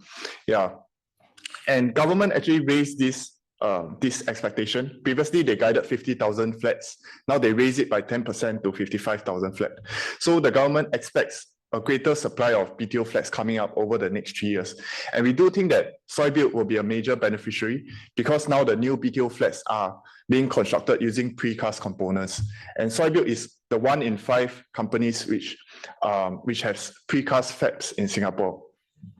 Currently, it is also trading at a very cheap valuation. It is trading at a 9 times PE historical.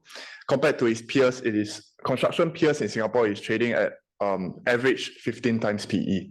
Yeah, so it is still at a very big discount compared to its peers. Yeah, last but not least, for Pan United, they do ready-mix concrete. They have a 40% market share in ready-mix concrete. So for those who are unsure, ready-mix concrete is essential in building construction because, for example, the walls over here, the ceiling, the floor, all of them need ready-mix concrete in order to build. And because of the very large projects coming up, Terminal 5, integrated resorts, just now I mentioned the HDB BTO, the expansion of MRT lines, we do think that Pan United stands to benefit greatly from this uptick in construction projects. For the most recent month itself, this is July, we have July data. So for the July data itself, the demand for ready-mix concrete increased by 7% year on year. And this 7% is the biggest increase since last year, September itself. And we are starting to see this volume picking up because of the execution of the large construction projects. Yep, so we also have a buy on Pan United, target price 1.34. Yeah, so that's all from my end. I'll hand over the time to Paul. Thanks.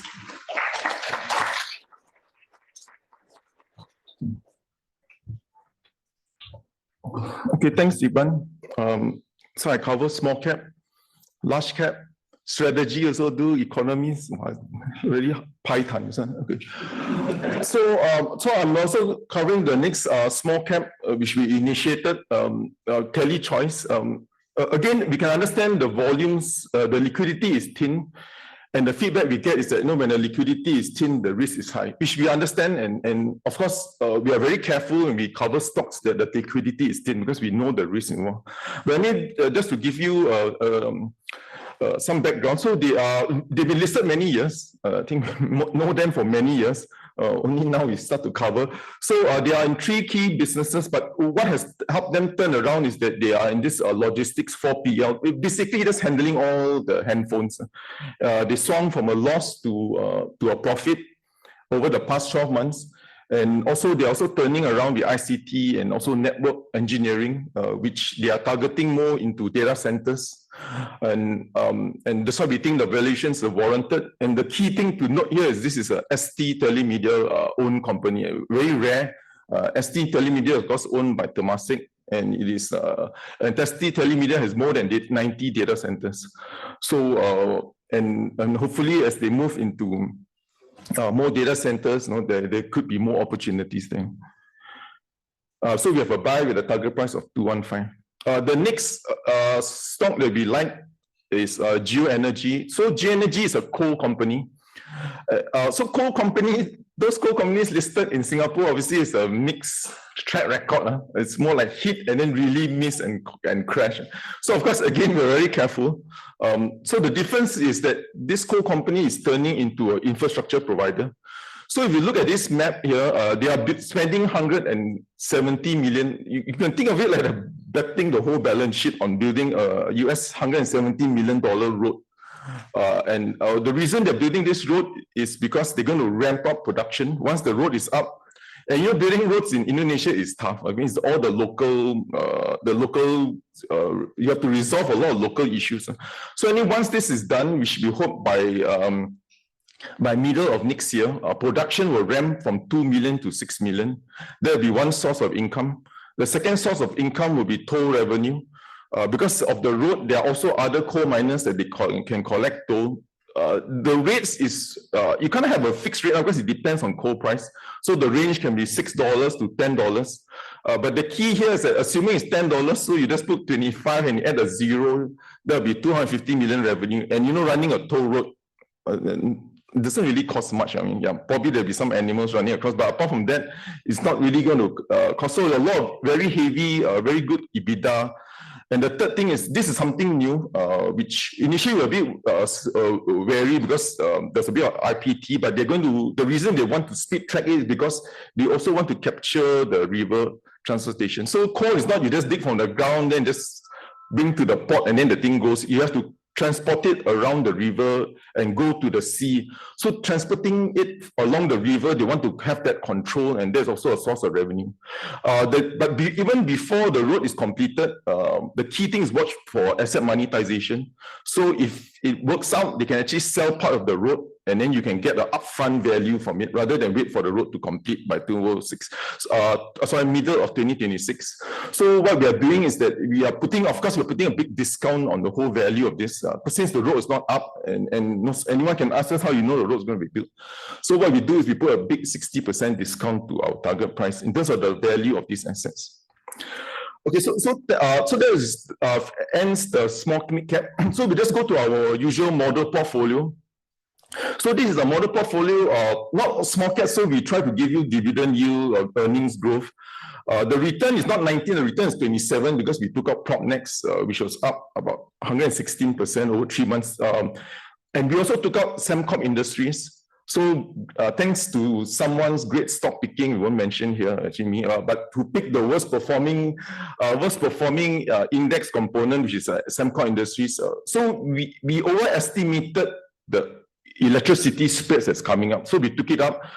We will bring it back in eventually because I think they're going to, we need to flush out the second half results first, and then they could maybe, Sembcorp Industries could actually come monetize some of their renewable assets.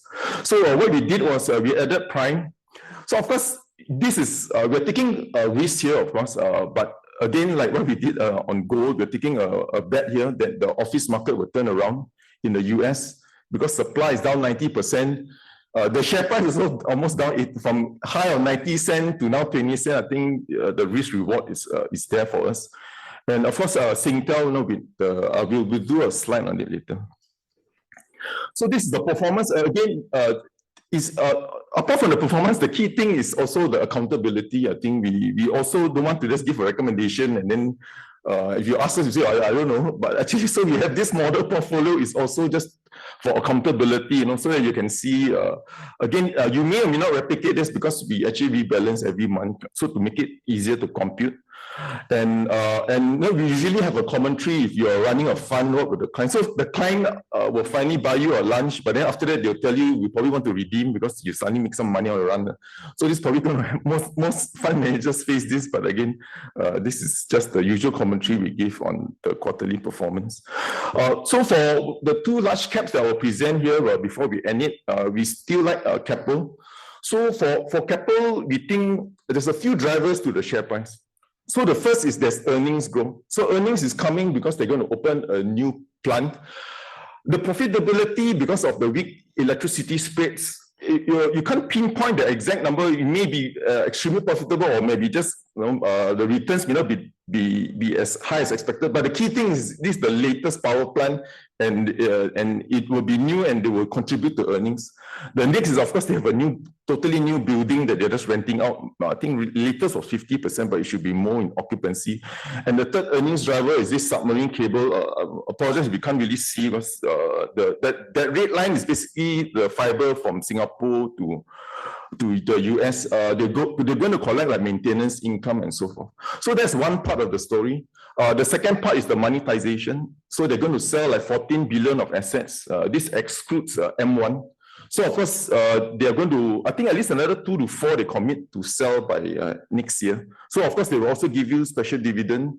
They're also buying back shares, 500 million.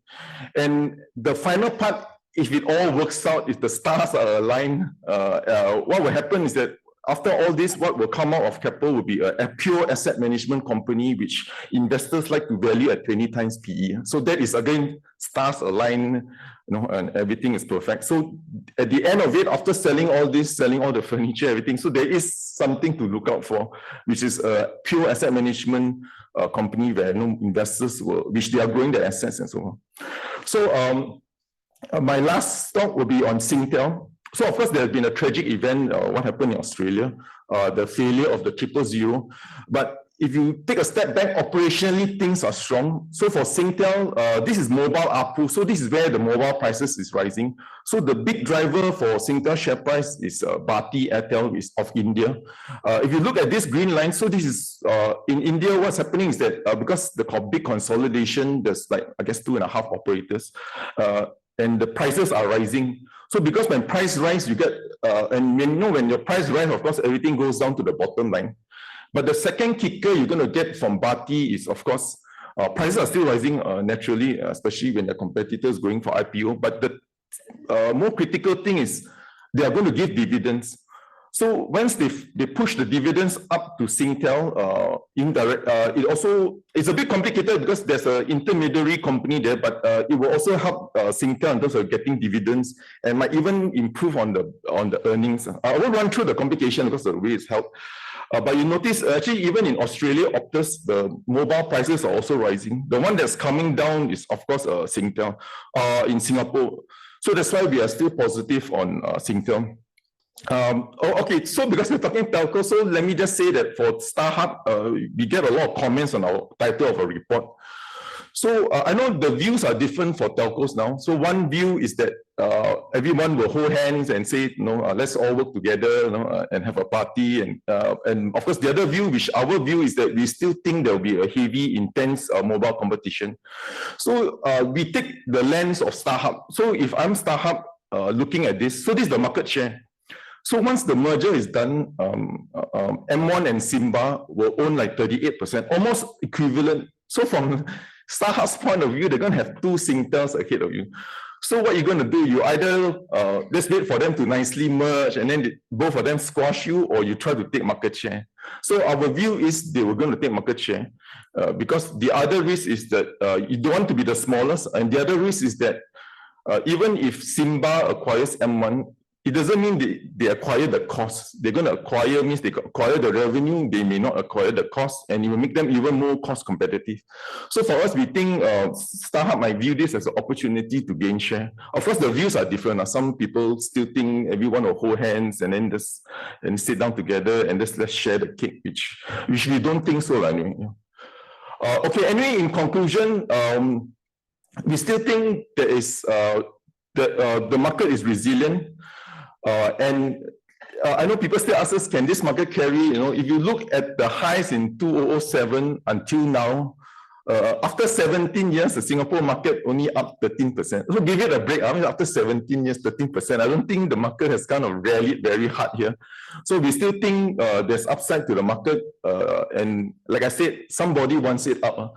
So we think the environment is also conducive. The end of stagflation, the US rate cuts, and the resilient growth. So all this is a very potent environment for equities.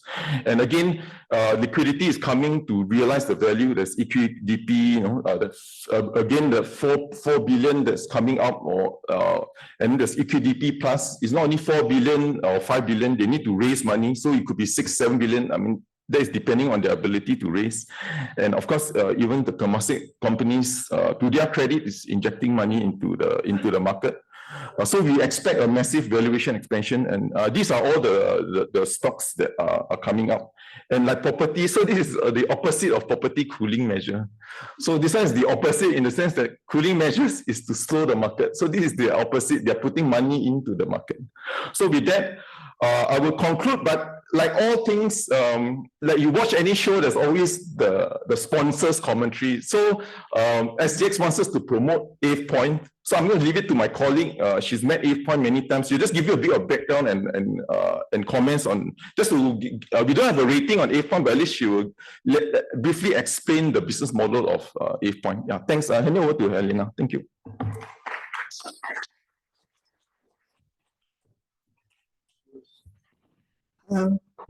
Hi everyone, I'm Helena. So like Paul mentioned, this is not really part of the Singapore SSP, so I'm just really piggybanking on the opportunity to give you guys a little bit more brief overview of 8 Point.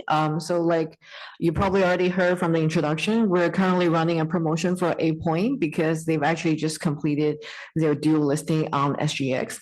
So the company itself was actually listed on NASDAQ since 2021. It is actually the first US headquartered software as a service company to dual list in Singapore. So what exactly does 8 Point do? 8 Point is a global provider of data management, backup, and collaboration solutions. It's primarily built its business around Microsoft 365. So if you really look at its revenue, it is mainly divided by 3 segments. The one is software as a service solution, and also managed services and maintenance. And last but not least, the legacy license and support. Actually, most of its revenue is coming from software as a service solution. Right now, it takes about 76% of its overall revenue, and the management has commended that it's going to take a bigger and bigger portion of the overall revenue. It's also the fastest growing portion. It's right now growing around 44% year on year during the last quarter. Okay, so their flagship offering is their Confidence platform. So this is where they're generating their software as a service revenue. So the platform is built around 3 core suites. The first is the resilience suite. So this is where they do data security and protection. They comply with regulations, preserve critical records, and ensure business continuity. The second suite would be their control suite. So this is where they do their data governance. It's a ready-made framework for automated governance and policy enforcement to reduce security risk. And last but not least, they have a modernization suite. So this is something that they're just starting to do. It's aiming to improve employee productivity. So they're trying to transform legacy data and processes for modern software as a service platform. So 8 Point, like I mentioned just now, they have a very deep integration with Microsoft Teams. So it really provides a granular visibility into assess the risk, privacy, and data sharing across the Microsoft 365 tools. This enables companies to monitor and mitigate risk in real time through intuitive dashboards and analytics. So the easiest service that they provide is the robust cloud backup capabilities for Microsoft 365, which include the Teams, the SharePoint, and Dynamics 365. So the platform provides an automated backup. They also help you to restore capabilities and centralize management to ensure critical data is always protected. But also like they like to stress backup is not the only thing that they do. So they also give you some part like the control suit. So this is just an example of one of the things that they do. It's called 8-point Empower. So what they actually do is it's like a powerful administrative tool. It helps the IT admin to manage the team permission and container access. So they're going to be able to monitor what are the inactive or empty teams that they can just cancel out just to clear some storage. They can also help you to track the audit logs and take action on the risk anomalies in real time. So this helps companies to streamline security and improve compliance, and just overall simplifies large-scale Microsoft 365 management. So overall, it has very strong integration with Microsoft. It has a very strong recurring software as a service revenue model, and it has very comprehensive security tools to make it a fast-growing company in the enterprise collaboration and governance space. So that is pretty much what I wanted to touch on 8-point. I think if you visit the booths that we have outside, we're also going to be providing a report that we publish on 8-point. So you can take a look on that. So that wraps up my part. And thank you. Thank you, Paul and his team on the presentation for the Singapore strategy and stock pick. Right. So right now we want to invite them up on stage for the Q&A session. Right. Okay. Also, another thing is that you can also join the community on the POEMS Mobile 3.0 app. If you have any questions after the sessions where you want to share or chat with the research team, they do have their own community channel on the POEMS 3.0 community for the research team to share their views and also for you to interact with them. Okay. So right now, this is the Q&A session. Right. So we will have both questions from online, the Zoom, as well as the physical audience. Right, so if you have any questions, just raise your hand. I think I have some colleagues around with the mics that will be going to you to ask questions, right? So there's 3 colleagues, right? I don't know, the 3 walkways. Yeah. Any questions from the floor first before we move to the online questions? Right. Any questions from the floor? Can I flash also the Zoom questions on the screen? Thank you. Yep. Anyone?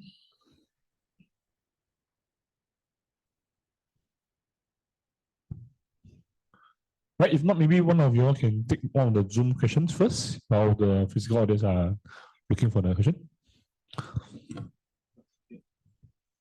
Okay, thanks, everyone. So thanks for the question. What is your year-end target for STI? Yesterday closed 441. We actually refrain from using STI. Maybe next time we use the next 50 because FTSE want to charge us money whenever we say the word STI. Which is a truth, I think so anyway, we just think of it like a 13% upside from this level, so that we mentioned. It's very easy to calculate. So you just take one standard deviation from the 14 times PE. So if you assume 15 times PE, then that would be like a 13% upside. Yeah. And like we said, if the thematic is valuation expansion, even though earnings growth doesn't happen, the valuation expansion can actually push up the market. Okay, I guess this is my favorite topic. Will comfort their growth strong by year end? Also, are funds also flowing from the US into Singapore? Thanks. The answer is no. If the US funds were to flow in, you probably hit 5,000 or more. I mean, to them, if you look at from the global allocation basis, Singapore is hardly anything, even from a developed market benchmarking. And you must understand that from a global perspective, you can buy can buy Google, can buy Meta, 40-50% growth. Then our biggest company is DBS. I'm not sure they will let us into the room also, yeah, for those discussions. Yeah. But we don't. But the good thing is that we don't need US liquidity. I think the Singapore market. That's the good thing. You don't need such a huge liquidity because our market cap is it's not that large anyway. Will comfort they'll go strong by year end. Your view and target price. Okay, I'm not sure definition of strong, but we think one benefit from the next 50 is that ComfortDelGro is in the index. So ComfortDelGro, our view is that the growth will be at 7-8% 6% kind of growth, and with a yield probably 4-5%. So it won't be spectacular, but I think being part of the next 50 might, and if the new EQDP money is benchmarked against the next 50 index, which ComfortDAO growth, so you get a natural flow. Yeah, because most fund managers, they are given this money. I mean, I hope they're not listening, but most may not actually follow a lot of the small caps. So they'll just follow what's on the index. ComfortDAO, easy, they own bus, taxi, can I just put some money in there and hug the index? So we think there will be some natural flows in there. Yeah. Right. So now we have a physical audience question. Yeah. Can you hear me? Singapore launched two indexes for mid-cap. One is the liquidity weighted and the other one is weighted. Do you think there are ETFs in the market that we can use that? I think should be. I think most ETFs will probably use the liquidity weighted. Yeah, because I think that'll be easier to follow the index because it's liquidity driven. I think if it's the liquidity, I mean, this is not my own thoughts. I mean, I'm not sure if that's right, but liquidity, because if it's liquidity driven, it's easier for index provider, market makers to follow the benchmark rather than if it's not weighted, the bid-ask spreads are wide, then it's very hard to follow. So I think the liquidity index will probably gain more prominence from an ETF perspective. Yeah. But as of now, there are no ETFs. Oh, there are no. I think, there's definitely, because I think it just came out recently, so there's none. And it's not, this next 50 is unique. So before this was launched, as you all know, some important person mentioned that there is a need for equity index. So we never had an important person mentioned there's a need for equity index. So when this, I can't say who's, but you can Google it out. When someone mentions that, then obviously there is an extra importance to this index, and which we think will be used to be benchmarked with EQDP. And maybe they could be holding, I'm speculating here, maybe they could be holding back on allocating because they want this index out, then so that all the fund managers can follow this, which will be more small mid cap. I mean, this is just pure speculation. Yeah, thanks for the question. Yeah. All right, there's one more physical question over there. Any view on PC partner is listed on SGX? Because many people call it the little NVIDIA with a lot of high dividend yield.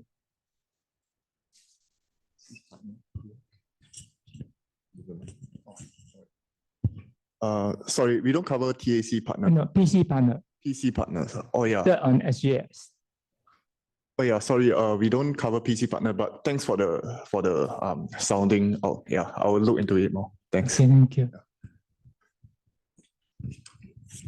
So I think maybe one of you all can take the question on the Stoneweg, I think on the FX risk. Yeah, so Stoneweg view on FX risk. Yeah, so if you're not aware, Stoneweg, they have two trading counters on Singapore. So we recommend you trading on the Euro counter because there's more liquidity as well. And our view is that basically you definitely will be impacted by any hit like FX risk from the Euro SGD conversion, but this 8.5% yield, you're being fairly compensated for that. Yeah, so that is our view for that. Yeah. Thanks. Yeah. Give me a moment while my colleague come down to you.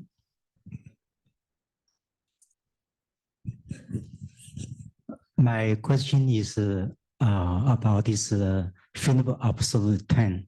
What is your top three factor you choose pick this the absolute 10? We don't have a formula, so it's not like a quant-driven model. It's purely conviction. Yeah, it's purely bottoms up our own conviction. We actually remove some of those, so we don't measure by which we think is the most upside. It's a bit subjective, so it's a bit like from a bottoms up what we think are the most highest conviction. There's of course a bit of safety, liquidity, and visibility. Yeah, there's no hard number that we quant driven. We pick it up from all the stocks that we cover. Yeah. Okay, thank you. From what today's I'm a customer of Philips for 30 years. Today's the first time I see a value from Philips.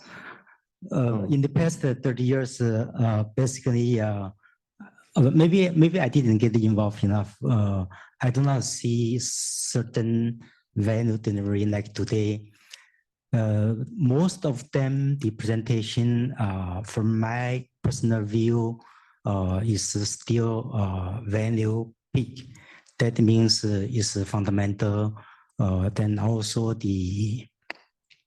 some technicals like a pattern. I saw some volume peak. So the one, what is the risk? What's the risk, for example, when you share with us all this recommendation, what is the risk we have to consider? The risk is external. I don't think the risk is internal. I think the risk is maybe the US market. It's more a macro risk. I don't think it's going to be Singapore-driven risk. Our economy is quite well contained, like property market. Property, of course, there could be a risk too. I mean, if they announce some leverage restrictions and so forth. The risk is more external, in our own opinion, if you're referring to that risk. Okay, thank you. Yeah, thanks. In the money outside of Singapore, could it be some of the money outside of Singapore, they will manipulate the small cap stock price in Singapore? There's always the possibility. But even if they manipulate it, like according to your words, from 6 times to 11 times PE, it's like, some of them, like we covered LHN, it was 6 times, now going to 11 times. So I'm not sure how much manipulation was there. And especially, you must think a lot of companies were privatized at 20%. I mean, early this year, as you all saw, there's a lot of privatizations at 20% above the last traded price or the last 1 month. And for an owner to privatize 20%, obviously he's looking at 50 to doubling his money to privatize. So there was already a lot of value. So even you do this leg up, maybe it was some very cheap to maybe just fair or still, or I don't have an exact number for you, but even if they manipulate, you want to see manipulation when you see the peak of speculation is usually, I think highlighted before, is when you see all those 1 cent, 2 cent stocks on the high volume. I think that's probably the usual trigger, that there's a lot of speculation. You can call it manipulation, you can call it value seekers. Maybe they know, they also can read the tea leaves that there's money coming in and they will come in first, but they're not bringing it to like 20 times, 30 times, 50 times on loss-making companies, on very speculative 1, 2 cent stocks. Yeah, so that's my own view. I mean, Yeah, thank you. My next question is on this stock F-point. Oh, F-point, okay. Okay, yep, the US stock, yeah. Okay, so this F-point, from what I just now explained, so that is a very good company.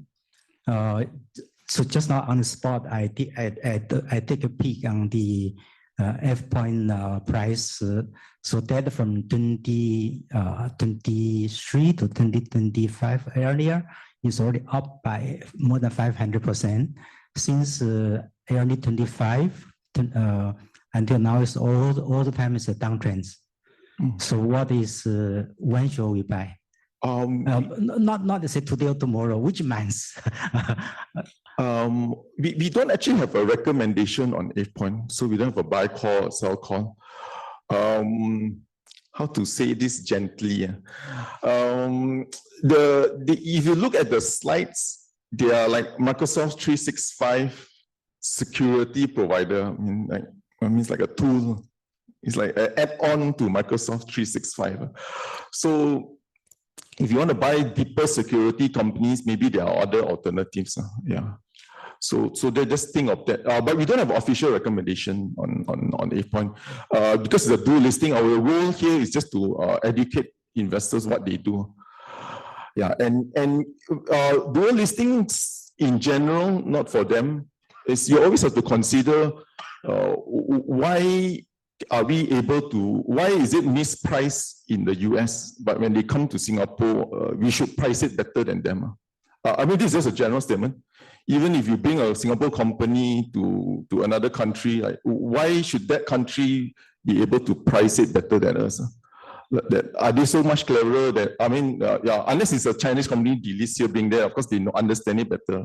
So doing these things, the home country should know the pricing of that stock better than wherever is doing. This general statement, I'm not saying if point. Okay, I'm not saying, yeah, but just some common things, I mean, which is understandable. Yeah. Okay, thank you. Yeah, sure, no problem. My next question is about the Philips as a market maker.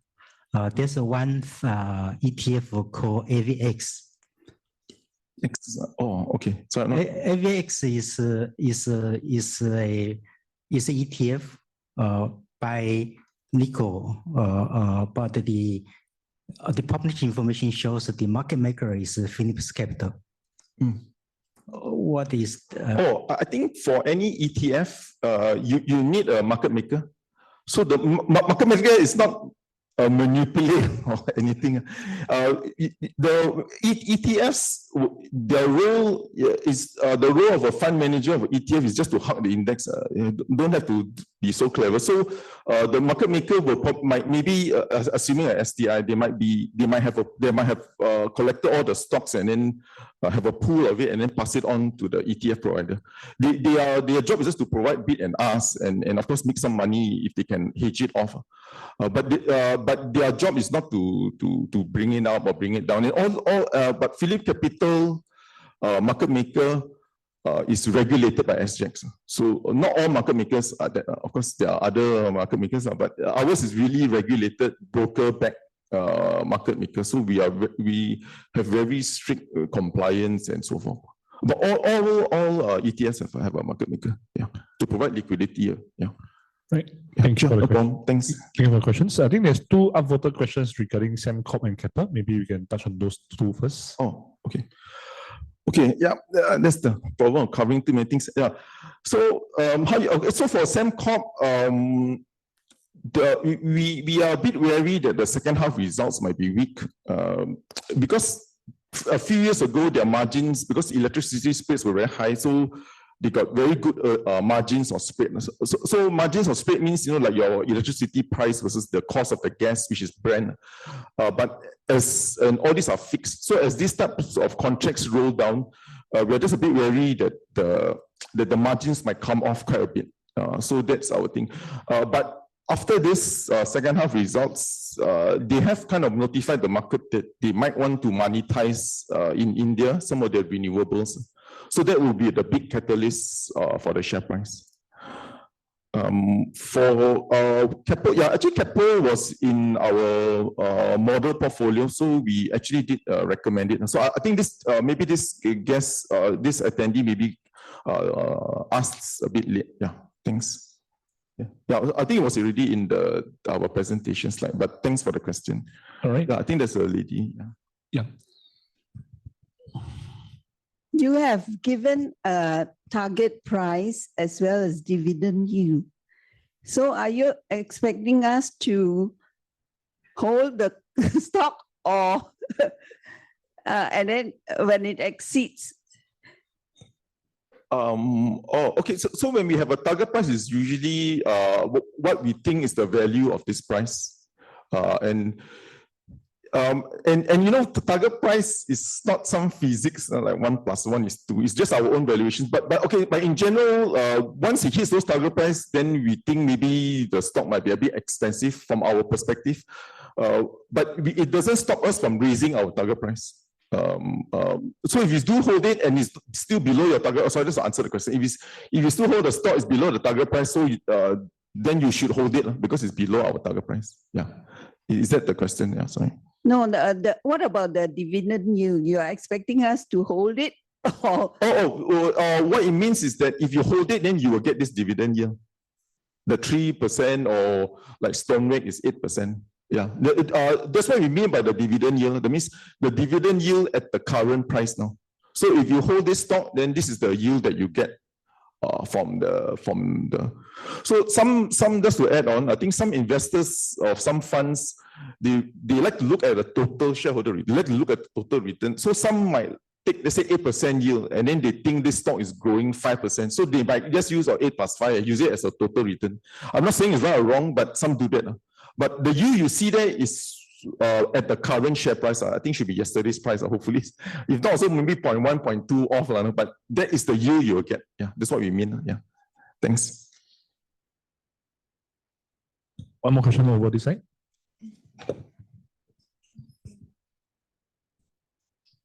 Can you give some info about Genting, which has not moved much?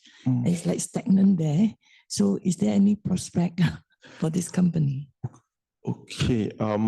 Okay. Let me see how to say this gently again. Okay. I went to the Genting AGM, not because I hold share, because we have a proxy. So our company is very good. They will allow us to go. So it's not my words. So I think it's even from the management words or whatever. They did say that they are not competitive against Marina Bay. Okay, I didn't say so. They say so. Number one, they're not competitive because there's 50,000 rooms to support. Not to mention there's an F1 going on now. Okay, the competition. We worry that they will continue to lose market share because Singapore is a haven for all the rich and wealthy, and I mean, to be blunt, I think they'll probably go where the F1 track is. So they are losing market share to that, and they don't have enough hotels because Sentosa, there's only a limited number of hotels. Whereas if you are in Marina, they got according to them, there's 50,000 hotel rooms to support Genting. So this market share structurally is hard to address. Then of course you got two MRT stations and so forth. Then the second problem, sorry, I know something not to kind of worsen your day or anything, but the second issue is that they're going to spend, don't hold me to a number, they spend maybe 3 to 4 billion. The exact number slipped my mind, US on expanding. Actually, it's more to renew the license. After you spend so much, then what happens? It's not that a lot of people suddenly going to rush in and go and gamble because you got a new building. So the return on that might be also a bit tricky. Whereas Marina Bay, I think the EBITDA that they get could actually cover one whole building that they spend. The ROI could cover itself in 2 to 3 years. So the worry is just the competition, and not to mention gaming is not a young, casino is not a young sport. It's not like people rather just gamble online and so forth. So there is also a mature industry. So I think these are some of the issues that they face. Yeah. Although at the AGM, I think some shareholders put a hand and complain because the analysts don't understand what's going on. But anyway, I don't cover, so maybe they blame them. Yeah. Yeah. But again, competition is the issue. Yeah, I think that's the worry. Hello. Oh yeah. Hey, hi. Can I hear your view on this capital land investment? I think when that time they changed from developer to asset holding company, we expect it perform, but the other way around. So what is your view? Also, our view is, first of all, when they split the company to the CLI and CLD, right, the development arm, I think for us, that was a positive view because the investment arm becomes a pure so-called fund management company, while the development arm at that time was still facing some challenges like the rise in ABSD and all those stuff, right? So that was kind of impacting the development side of things. So now that the CLI is a pure fund management company, we favor it. Like Paul mentioned earlier, usually fund managers they value fund managers, they value like a fee income related business like 16 to 20 times. So that is positive for CLI. And on top of that time the share price it fell. My view was mainly because of the fact that China was not doing too well. So about like 20-30% of the AUM back then, like now after they divested some of their assets on balance sheet from China, it's still about 2 to 3 billion remaining that they are planning to divest there. So once we think that when that China portfolio, probably when they divest it, it could be to some of the platforms like the CLCT, which is the current Capital Land China Trust, which is listed in Singapore, or the new one that just listed in China, the I forgot what's I got confused with all the C's already, so I forgot what's the Capital Land China Trust. I think it's CLCR, if I'm not wrong. Yeah, so those are more vehicles that they can divest to. or they also can divest their China balance sheet assets into private into private Chinese funds. So that is also the whole perhaps a 20% stake or lesser in those funds. So basically, they're moving all their balance sheet assets to a kind of a pure fund management franchise. So going forward, we think this is like a 16 to 20 values. Warrants a 16 to 20 times PE for them. So we view this positively. So going forward, as these like balance sheet assets start to come off like to more fund platforms, then we think the share price can start to improve. I think we've seen some improvement in share price recently as well because of all these good developments that are coming from CLI. Yeah, thanks. Can you also comment on India Trust and China Trust? The CapitaLand India Trust, they are doing quite okay with, I believe they have some data centers that's upcoming there. So yeah, the yield is still quite decent. I don't really follow that closely, so I don't really have much comments on the India Trust. Sorry, your other question was on China Trust. Yeah, so for CLCT, like as you know, they have a small stake in the CLCR as well, but their operating performance is still they're still facing some challenges, like the retail, and even though we see some improvement in tenant sales and like shopper traffic, the reversions are still looking not so great, like flattish to negative. So we expect this to kind of continue in the near term, but for logistics and business parks, it's still quite challenging for China. So that is, we are still slightly negative, but we do see some signs of a slow recovery there. Yeah, but it's still quite slow. It's not very fast recovery from our view. Yeah. Hope that answers. Thanks. Yeah, one more question from the physical audience before. Hello, my question is on DBS. With DBS hitting all-time highs at $52, $53, is it still worth it to enter DBS at this price? Or do you foresee the price falling a bit and get a more attractive price? Yeah. Yeah, hi, thanks for that. Yeah, so I mean, if you were looking at the price wise, it will keep, I mean, our target price is $52, right? I think it's slightly below that now, or around there. Yeah, so you ask me for exact price, is if I can do that, I won't be sitting here right now, right? So you must look at the fund. That's why we say we look at the fundamentals and why, the price has actually surged so much to begin with. It's really looking at how they compare to their peers, right? And the outperformance with their peers. So I mentioned earlier, right, the dividends, firstly, they are very, very clear on how much they're going to give, when they're going to give, and whether they're going to extend it further, right? So that's the main thing to look at. You can be safe, that I think it will carry on all the way until 2027, right? And then 2026, there's another ordinary step up as well. And the next question you have to think about is whether or not they can continue to give this, like how come they can do this, but the other two don't want to do it, right? And that's the look at DBS, and then you look at their business, they're also doing, their earnings have actually risen slightly, inched up compared to the other two, right? It's a lot of how they work their deposits, right? They put it to better use, I guess. They hedge it more. Their deposit growth is also larger. I mean, one of the reasons might be because they're the largest bank in Singapore. They also have the POSB franchise. So those are the many reasons. And I think that's looking at the fundamentals, and that's how you base it on. Yeah. But if you ask me for the target, the price, when to buy, when to sell, we gave you the target price, and that's our call. Yeah. All right. Okay. Before we move to the Zoom question, I got some questions that I got from my colleague regarding the YouTube questions. There's one is on asking on ST engineering. You can think about it first. Another one is, what's the outlook for the tech counters? Not sure if any of you all can answer it. Is there a better choice between STech, Flume, and UMS? Yeah. So these two questions, maybe the ST engineering one can be covered first if you all wish. Yeah.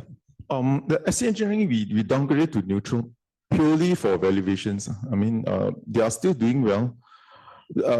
Just that the whole defense sector is just pulling it up, but only 1/3 of the earnings is defense. So the stock has really run up a lot. So for us, just pure valuations I think it's hitting like 30 times PE. So we are not, this is more of view rather than the operationally, they will still do well. But 1/3 is aircraft maintenance, 1/3 is defense roughly, and then the other third is other IT satellite business. Or we are just cautious on the valuations. So that's why we put it to a hold for ST Engineering, which we think there are other better stocks out there. Thanks, Paul. Yeah, so for the tech sector outlook, overall it's positive because hyperscalers like Google, Meta, they have been spending a lot on their advanced AI chips. So I think in terms of getting an exposure into the kind of tech stocks, I think you all may want to look at more at those companies which provide components to equipment makers which make all these advanced AI chips. So some of the examples I can provide is Franken. Because Franken is quite undervalued compared to its peers, and they supply the critical components to ASML for the high-end EXE machines. Yeah, so because ASML, they are able to have the EUV technology to scale the 2-nanometer chips. So Franken provides this critical component, and we believe that when ASML expands into Asia, Franken will also benefit as well.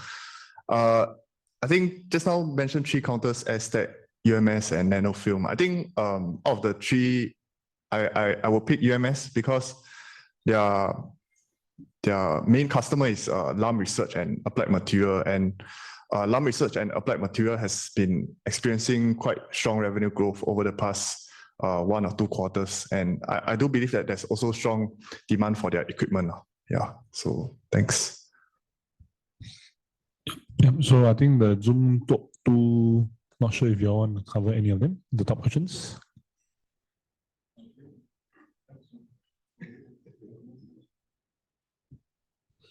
Or maybe one of you can cover the Centurion on the REITs part first. I saw a question on that. Okay, for Tonsing, we don't cover. I mean, it looks probably is a good platform to put all the stocks that you have that you all think undervalued, can park there, so the whole world can go and search for it. But we don't cover Tonsing. We haven't. They are building something in Batam, so we're not sure the outlook for them. So I think apologize, I can't really cover that. Okay. There's a question. What's the view on Centurion with their approach towards REITs, and should we divest to the REITs instead? Yeah, I think there's a lot of interest in Centurion and the divestment to REITs. Yeah, so my take on Centurion is that because they have spun off this REIT, they have taken in a lot of net proceeds. Because when they spin off this REIT, they will take in about, if I'm not wrong, 400 million in terms of cash. So their balance sheet now is much stronger. It has reduced from net debt about 480 million to now their net debt is only about 60 million. Yeah, so they have a very strong balance sheet, and the management for the Centurion parent company remains the same. So when they spun off the REIT itself, they found a new set of management team for the REIT itself.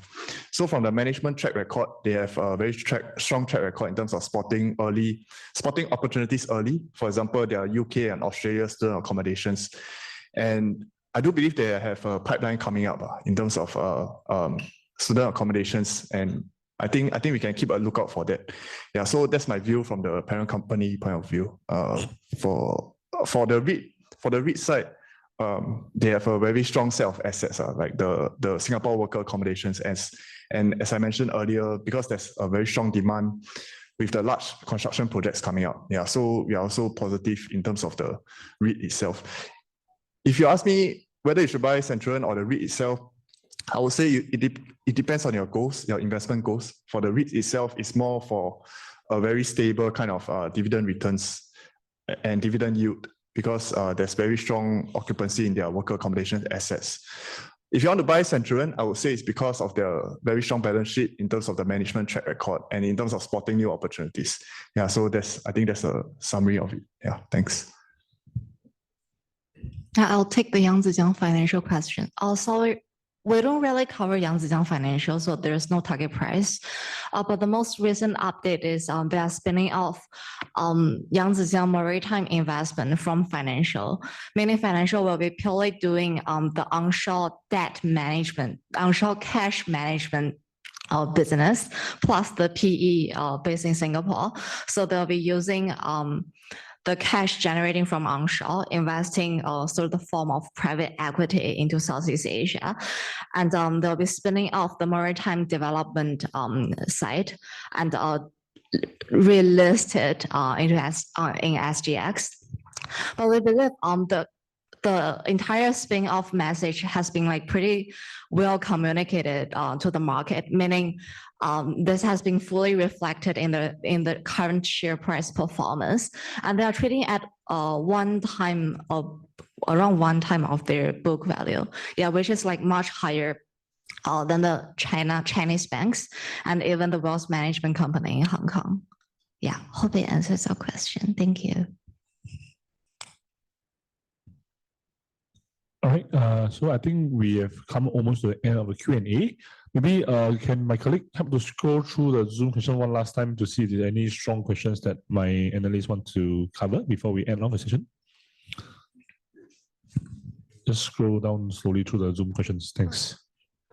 Yeah, I'll take the Zixing. Can you scroll up to the top? I mentioned that Q&A, insiders are actually raising stakes. Will it dilute the shareholder value? Yeah, so there's pros and cons behind any sort of corporate action, but we do take this insider raising stakes positively, since it actually demonstrates the long-term commitment into the stock market, into the stock, and not to mention that the CEO himself is taking like 50% of the placement, and they also sought the placement internally. So it's mainly from the management and also like their related counterparty, like their partners, instead of doing an equity fundraising from the market. Yeah, so we do take this positively. But of course, there will be dilution since the unit base will be enlarged. Maybe one last question. Anyone? Excuse me. Quite long ago, I bought this ISO farmer at 250 because on your recommendation, Mr. Paul Chu. And then It was the right point. now it went to ISO farmer. almost 2 cents. Oh, biopharma. Oh, okay, Biopharm. Yeah. It went to 2 cents. And then I'm still holding it. Yeah. It's recently there was an upside to 4 cents. Yeah. So what do you think I should be doing with it? Oh, that was yeah. So IX Biopharma is a biotech company, loss-making biotech company. They actually did well because their technology was actually out-licensed. So they actually did manage to sell the technology to a NASDAQ company called CLOS. Maybe the name wasn't so good because it's called CLOS, right? So, but what happened was when the pandemic happened, all the biotech pharma companies collapsed. So their customer also technically collapsed and renegated on the deals. Yeah. So so I guess the one learning is some of these Hail Mary stocks, yeah, it did go. I mean, they did sell the technology, but the customer had an issue. So they are still developing the drug, and I think it's back to square one for them. That's the reason. Yeah, but it's a high risk. Yeah, that was a high risk, and we will make calls that won't pan out as expected, because we will go up to a risk curve. We will make risky calls. Not all will do well. Some won't do well, but we cannot keep on recommending net link trusts then or REITs. Then nobody want to. I mean, so we will take risks. Yeah. So we will take risks, and this, if we see another a biotech, of course, we'll be very wary now. But if we do find another one, we will make a risky call. And to do this game, we cannot just be like, we won't like stay away and just hide behind safe stocks. Yeah, that's our view. Yeah. Yeah. One question with regards to risk. There's this massive investment in capex going into the AI. Do you see a bubble coming? Because there's this MIT study that shows that the 95% of these companies going to fail. So What's your view on this? Yeah, thanks for that. I think there's some concerns regarding a bubble in AI, and also because there's some deals happening that there may be concerns about vendor financing and like circular deals. My thoughts right now is that AI still provides value for enterprises. For example, because of the use of AI, enterprises can raise productivity. For example, as presented earlier, there's a shorter amount of headcount, but then the GDP is still rising. Yeah, so we do think that this is because of the AI technology. It has real value to the enterprises because of, I mean, day to day we use ChatGPT. We can realize that, oh, it actually has an impact in our life. It can save us a lot of time. Yeah, so there is an example. And because of this real impact, the hyperscalers like Google, Meta, they are spending more in terms of their capex, and this is sort of their vision going forward because they are confident in this demand for AI. That's why they want to spend capex so as to capture future demand, and they don't want to lose out to their peers. Yeah, so my thoughts is that this sort of rising demand, or so to speak, bubble can be sustained, at least for I think the next 2 years. Yeah. Yeah, but we don't see the monetization of the investment. You know, you mentioned all this ChatGPT is free of charge, and then you have the open source from DeepSeek and all that. So personally, I see it being very risky, but yeah, thanks for your view anyway. Yeah, but there is monetization. I think the monetization is if you look at Facebook, I mean, if you watch my wife, the amount of time she spends now on Reels, that is the monetization. That is because of the AI, they know what to get you engrossed. But you are right. I mean, there is, but we don't think, if you think of ChatGPT or Gen AI, it's only been a 2-year phenomenon. So we can't pinpoint like exact when it will bust, but we think there is still room for all these investments because corporates haven't really spent yet, sovereigns haven't spent yet. And so long as the hyperscalers can still generate a lot of cash flow, they will still spend, because if they don't spend, so you can imagine if Google don't spend, then OpenAI will be the new search, which is no longer a search engine, it's more like an answer engine now. So they will spend because of survival reasons. To pinpoint the exact, we won't know, but at least the next 1 to 2 years, we still think the demand is still there. Yeah. All right, thanks. We have to end this really cut of time. Right, so any questions? Right, so do join their chemistry community group on the app itself. There is a community group for the research team. All right, 2 things very fast. The QR code next to your seat and QR code here on top left if you want the slides.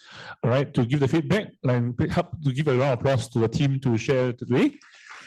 Right. Also, to let you know, outside there's a 4 booths right now, as well as a coffee booth. If you still want that cup of coffee before you leave, right, you can visit the booths, right?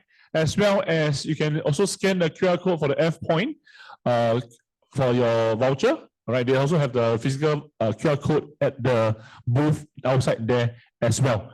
All right. Also, do help us to ensure that you take your belongings with you, including any bottle, right, that you have drank the water. Help us to clear it as well, if possible.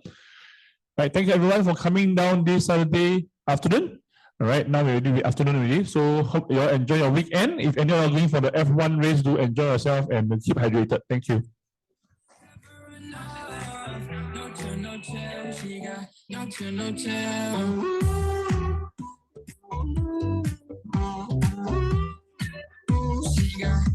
no chill.